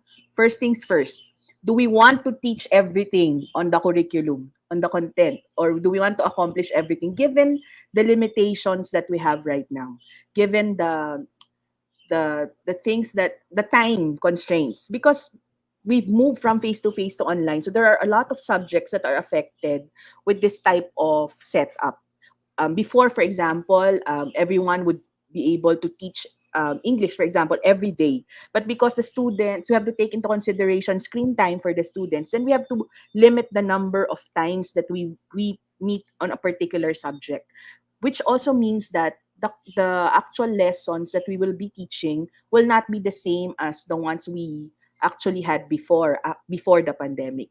So as a school, the first thing that they should be doing is to look at their curriculum, evaluate, prioritize which one do you think you need na kahit magunaw na yung mundo, kailangang maturo natin to. Something like that. So take into consideration the most important lessons or topics that you want to be included in the lesson and stick to that. There's no need to keep on adding because we all know we won't be able to achieve it. Do you remember at the end of the school year, we always say, we weren't able to teach this because of time limitations, because we did not take into consideration these kinds of things. So the very first thing that we should be doing is to be able to lessen or to be able to realize which one should be a priority or which one we should prioritize. Second is to be able to create authentic assessments, like what Mark mentioned. We have to be able to think of ways on how we're going to assess our students in a way that they're going to be able to showcase their learnings differently. So there should always be a student's choice, so that we will be able to listen to the voices of our students as well. So if if the type of assessment is not authentic enough, or there is no choice for the student to actually showcase his learning, obviously there is a lot of opportunities for that student to just be contented with what is asked by the teacher. So for example, if it's just the typical multiple choice questions, or the way that we usually assess our students. But if we want to be able to develop a good type of assessment, there should be application involved of the lesson. So let's not just focus on just giving us the knowledge, the things that the student, for example, would be learning, which that student can also Google anywhere. It's very very easy to get answers on the internet, right? Or not just the internet. Since they're all at home, they can just get answers from anyone. But we all don't want that. We all want our students to be able to use the knowledge and the skills that they have and apply it in, for example, real life, or in an authentic setup. So for me, to be able to help the teacher to to check the integrity of a particular assessment, it has to be really designed well. The teacher should be able to think of ways on how that particular learning will be transformed into application. There. Thank you. Dr. Venus? Okay, thank you po. Parang nasabi na nilang lahat, ano? So, yung sa akin po, gusto pong i-add na aside from crafting the right assessment for our learners, it is really necessary to properly orient our parents on their roles as home learning facilitators. That is why we need to conduct po orientation to parents before the start of classes na ano po ba yung role nila as para teachers in their respective homes. How do they conduct or how do they facilitate learning? So yun po, isa po yan sa kailangan nating i-conduct sa ating mga parents. And secondly, we need also to orient our parents on the guidelines on assessment, guidelines on awarding and recognizing the learners, because now DepEd has released new policy guidelines on assessment and guidelines on honors and awards. Kaya po sila nawawala po yung integrity dahil gusto po ng mga parents natin na maging part ng honor roll yung kanilang mga learners siguro, no? So now that the grading system has changed, now that the guidelines on recognitions has changed, so we have to properly orient the parents and the learners, and also kailangan po natin silang i-guide, no, kung ano po yung kanilang magiging role sa kanila pong mga specific homes, yun po. Kaya po kailangan po natin talagang i-orient at i-capacitate ang ating mga parents. I love what Dr. Venus, she's very straightforward on the reasons why parents would love to intervene. Oh, that's even a safe word, intervene, right, during assessment. It's really because it's not the kids who want, it's not the kids who are really dreaming of the honors or the awards. It's the parents themselves. So I think let's try to change that. Maybe this Mark has mentioned this is the best moment because everyone in the world is into this global experiment in education. And even the idea of awards and honor systems are being shaken right now. In the first place, do we really need awards and honors? Or have we really buried our own school culture into motivating or maybe leading the students to see that their prime motivation for learning is a medal or a ribbon or a badge or whatever? Or maybe is that even the bigger school culture that we have embedded or fostered in our school community? So I love that Dr. Venus is very straightforward with this because I saw a meme that just came out. The honors list, the names on the honors list. It's number 1, parent of Mark. Number 2, it's the older sister of Jessica. Number 3, it's the yaya of Venus. Number 4, it's the lolo of Gino. Things like that. That's funny, but it's really funny because that was really reflected. That came out before education in the pandemic started, year 1. That meme came out, and then during the school year, that was really what was happening. So maybe that's since we're talking about global experiment right now, maybe high time to experiment or maybe rethink awards and honors. How crucial are they, right? I saw Mark's hands a Yeah, while ago.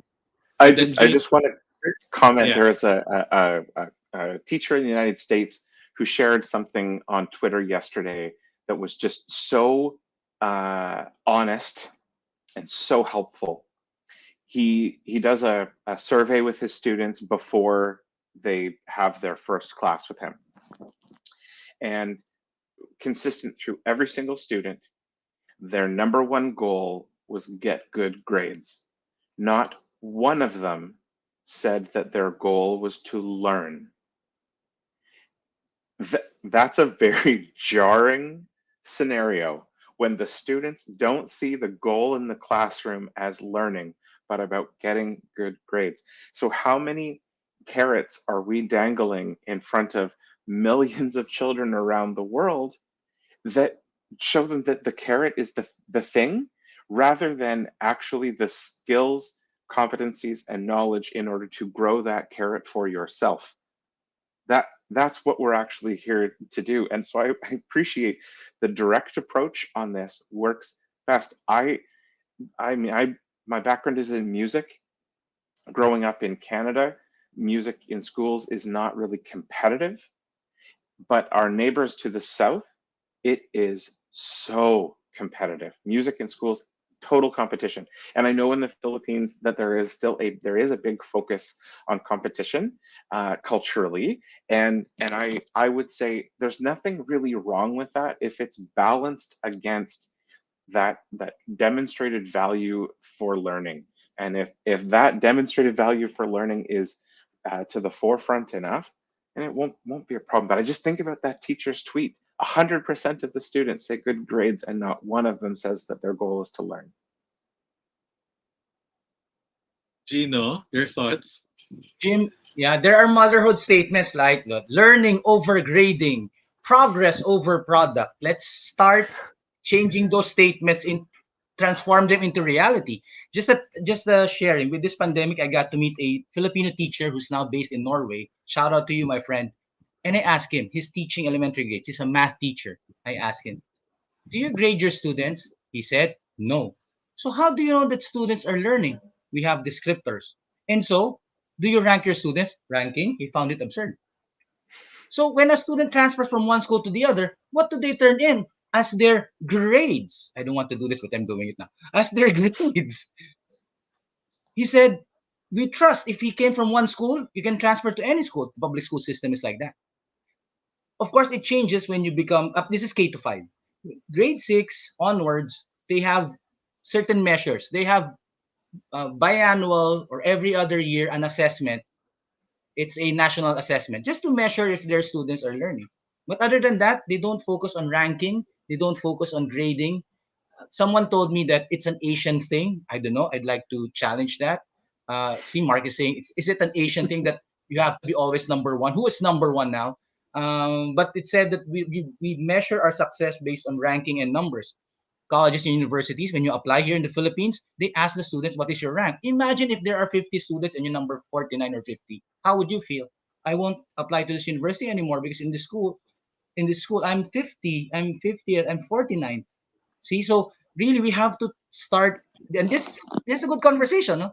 In fact, Jim, when you were saying focus should be on learning, okay, focus should be on a demonstration. I wanted to send you a message and say, can you make this into a poster and then we spread it to as many people as possible? For, Forget about the grades. They don't really, the numbers don't really mean a thing, or do they? Thank you, thank you. Yeah, and the heartbreak it causes when student number one is 0.00 away from from number two. I mean, statistically, does Probably that you experienced that. You were number two and you looked at number one with the one mistake in the test, right? yeah. So, speaking from experience. The other way around. I'm just kidding. Just kidding. But yeah, I think that's really one thing, and maybe we can devote a session talking about the grades and motivation. But yeah, I think that's really one challenging scenario right now, and I just want to thank everyone for their candidness in sharing.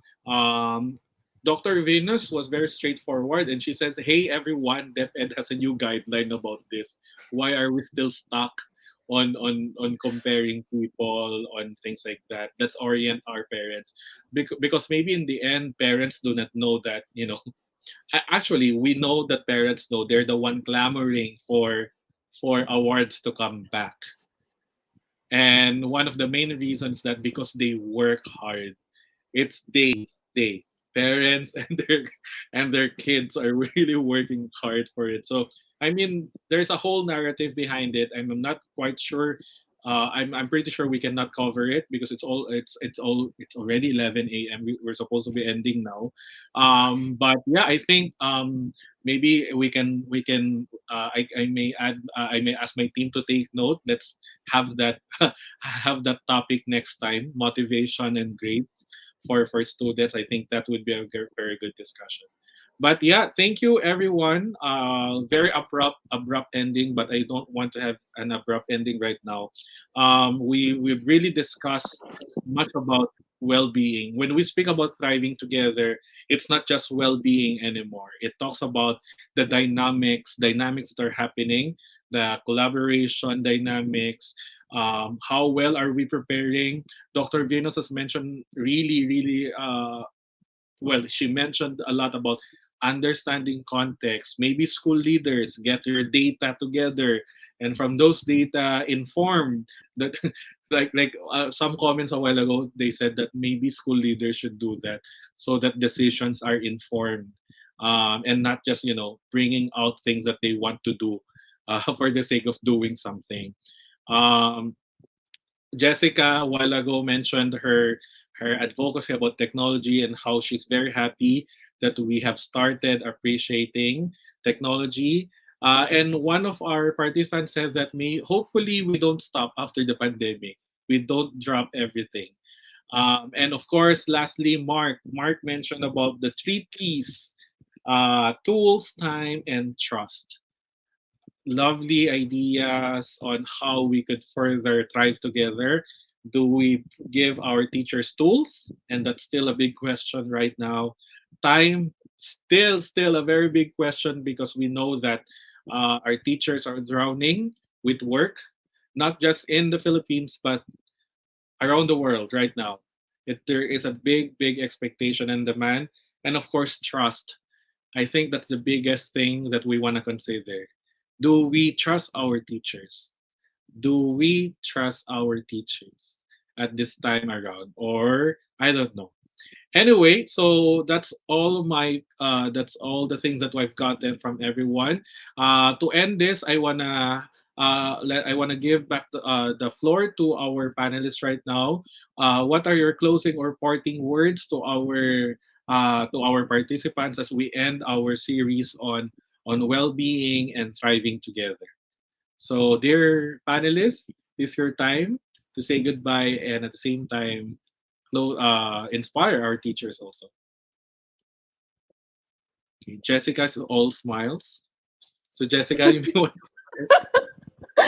Daya. Sige, let me start. I guess for me, we've talked about this a couple of times in the previous sessions, and the tagline "It's okay to not be okay" is very important for me. Only because we we all have our personal struggles in life, and our students also feel the same way.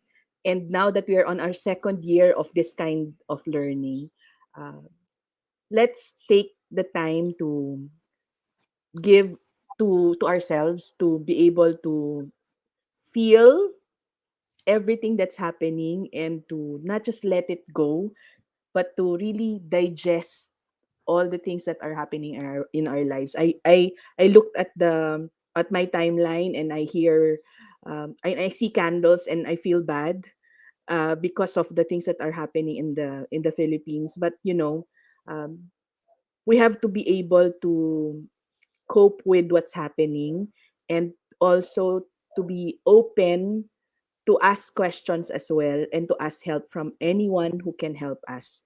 Yun lang. Magtanong at humingi ng tulong. Hindi dapat tayo natatakot na may mga bagay tayong hindi alam at hindi nagagawa, kasi marami namang gustong tumulong sa atin. So it's nice to be able to have someone to talk to, like what Jim mentioned, to talk to anyone who will help you, because we have to be in this together. Thank you. Thanks, Jessica. Yes, Gino. I would like to continue what Miss Jessica mentioned. We're all in this together, and it shows when we stand hand in hand, make our dreams come true. Kanta yun, di ba? We're all in this together. Okay. Recognize how you feel. Recognize what you feel and how you feel. No one can tell you that what you're feeling is wrong. Okay, that's di ba, connected to mental health and well-being. Learn ask help when you need. Recognize your mistakes. Everyone's making a mistake now. This is a grand experiment. That's what Mark said. Okay, and keep on talking to people, consulting, and remember, we are all in this together. Thank you for the opportunity, Tag Pros. Nice to meet all of the panelists. God bless everyone. Okay, because we already mentioned about we're all in this together. Mga kanta po yun, ano? Kanta rin po ang aking ending, no? Sabi po, there is a song that goes, "No man is an island, no man stands alone."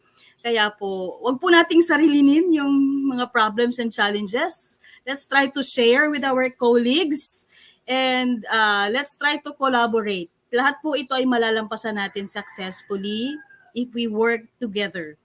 Yun po. Let's thrive together, and let's survive and reach the fullest, no, of our capacity as a team, no? Hindi po, wag po nating solohin ang problema. So maraming salamat po for having me here. So again, no man is an island. Let's all do this together po. Thank you, Dr. Venus. Mark? Okay, so I would just say this. As we start every day at school with students, with colleagues, and we think about all of the different ideas and perspectives that we've heard today, remember that what is rewarded gets repeated. What's rewarded gets repeated. So if we look to that colleague and we thank them, publicly thank them for sharing their vision, sharing their idea, they're going to come back and they're going to do that again. And it doesn't mean that we have to accept every word that someone shares, but showing appreciation that they shared, that is going to be repeated. And that's how you change that, at the grassroots level, that's how you shift that change. And it's the same with how you appreciate students, how you appreciate their families being part of the learning process. Someone asked the question in the comments, we've talked a lot about thriving, but what about that issue of mass promotion and that issue of not leaving any child behind? And I would just say this, what gets rewarded gets repeated. So if we keep moving kids along, mass promotion, that's just going to keep on happening.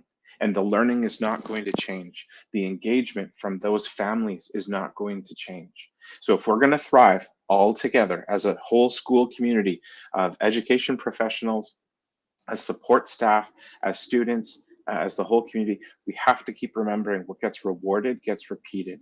And it's absolutely I think our biggest opportunity to publicly show appreciation for the things that get done in a way that doesn't just turn into competition like we talked about.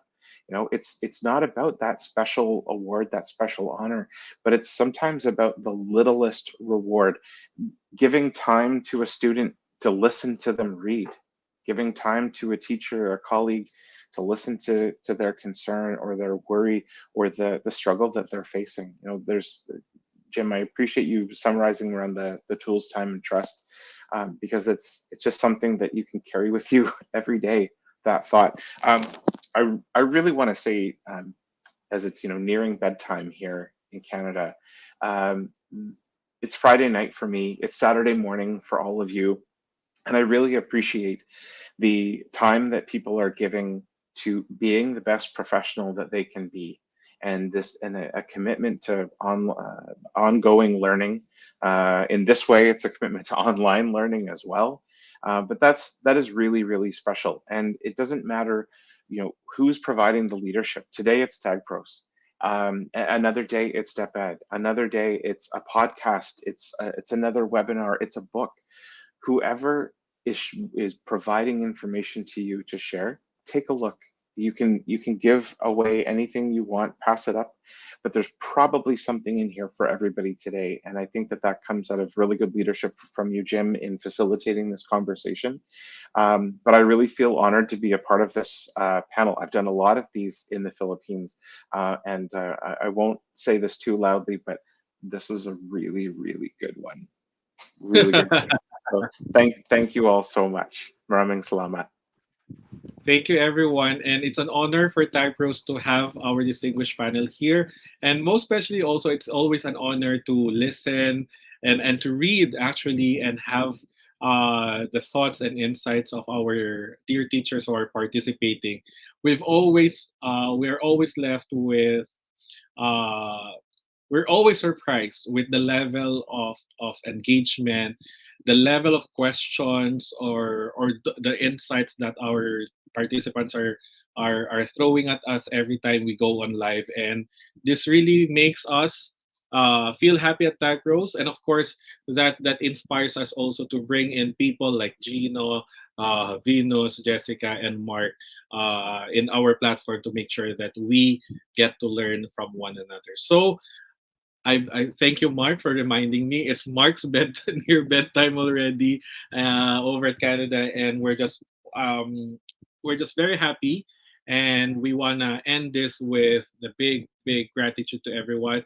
And I just wanna end this with a saying that Mark has always shared to us when he was in the Philippines: "A rising tide lifts all boats." So every time there's always a challenge, whether it's an opportunity, the tide could be an opportunity, the tide could be a challenge for everyone. But when a rising tide comes in, all the boats gets lifted, and every one of us gets to, partake one way or another, and get to benefit from it. As long as we help each other, we thrive together. So Gino, Dr. Venus, Jessica, Mark, and thank you so much. We're gonna say goodbye for now as we transition to our closing, uh, short closing activities because we're ending now. All right. So thank you, everyone. We'll hope to see you next time, and we hope to have you back in on Tag Pros. Bye, everyone. All right. So for our dear participants right now, we just want to end our session with a few reminders again. That ends our online forum. If you tell us about what you thought about today's events in the evaluation form, the evaluation form is posted on TagPros website, tagpros www.tagpros.org. The link is presented on the screen, so maybe let me the team could show. Please go to www.tagpros.org. The link to the evaluation form is on the homepage. So please make sure that you go to our website. Again, if you want to answer our evaluation form, it's on www.tagpros.org. Also, just a few reminders on the evaluation form. That's where you will be putting in your GCash accounts. Okay, that GCash account will give you the opportunity to join our weekly raffle draw, and of course, have the chance to win 500 GCash credit. So again, like what is being shown on the screen, go to www.tag. That's too many W's. www.tagpros.org, and on the homepage, look for the link for the evaluation. And once you click it here, on the homepage, it will open to the evaluation. So again, please follow the instruction. It's there. Also, just a reminder, we have a 1 week policy. That means if you want to get a digital certificate, please make sure that you answer the evaluation form within 1 week after this live. And of course, just a few reminders also. The certificates from August 21 are still being distributed. It's still being distributed. We are working them by batch because of the high number of e-certificates that we are processing. We are, of course, limited with a daily we have a daily limitation of number of certificates that we can send. So please have more patience with us as we send everyone. That means also that a reminder right now, the certificates for August 28th, they will be sent 1 week after this. So you will not receive your certificate immediately for August 28th so that we can process the certificates for August 21. Instead, you will be receiving them 1 week after. All right. Thank you for the feedback. The team is now opening. We're now opening the response, accepting responses of the Google form. We have closed it a while ago because we have teachers. We have teachers who were answering the evaluation form. We haven't started the session yet a while ago. Some were already answering it. Come on, teachers. We talked about integrity a while ago. So let's not do that. Let's not do that. Okay, so thank you for your understanding. We will open the evaluation form after this live session. So thank you, everyone, and stay safe. And happy long weekend to everyone in the Philippines.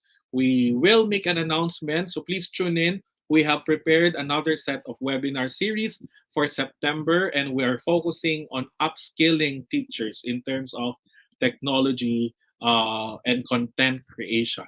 So please watch out for our September and October webinar series because this will be a very, very special partnership with a special partner in education. So thank you so much and stay safe, everyone. Goodbye and God bless.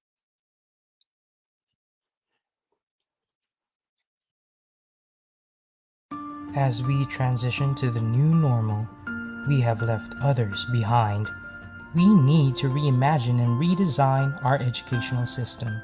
With the collective effort of schools, sponsors, and TAGPRO's learning management system, and core of passionate teachers, we can deliver free education and champion the cause of our students. Together, we would be able to teach, inspire, and serve, because TAGPRO's believes that education is a right all children deserve.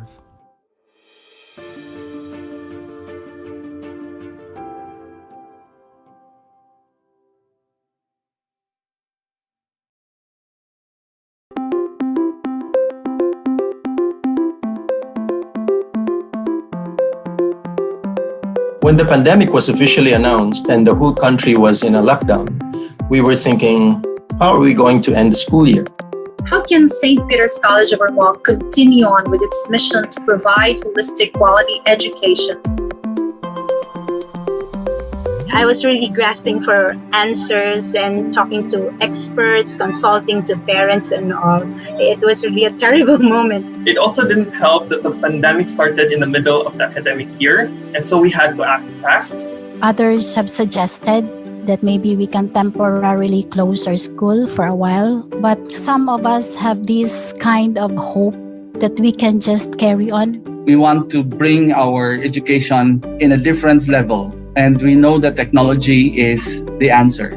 By using virtual platforms, we were able to continue this year with a partnership with Globe through Brightspace. When we got to Brightspace, we were able to continue a consistent quality of education. And when that arrived, we were now able to have a stable class. We were able to submit activities freely and at our own pace. It has really helped our teachers in order to deliver their modules, their content to our students. The ease of sharing content, real-time assessment, and structured learning process in the system of Brightspace made the learning life of every member of our community exciting and better. Through Brightspace, we were able to see that yes, we can restore some semblance of normal life with the aid of technology. This pandemic brought a really huge change which pushed us to innovate. One of the best investments you can make is Brightspace for you to use to deliver your quality education to your students.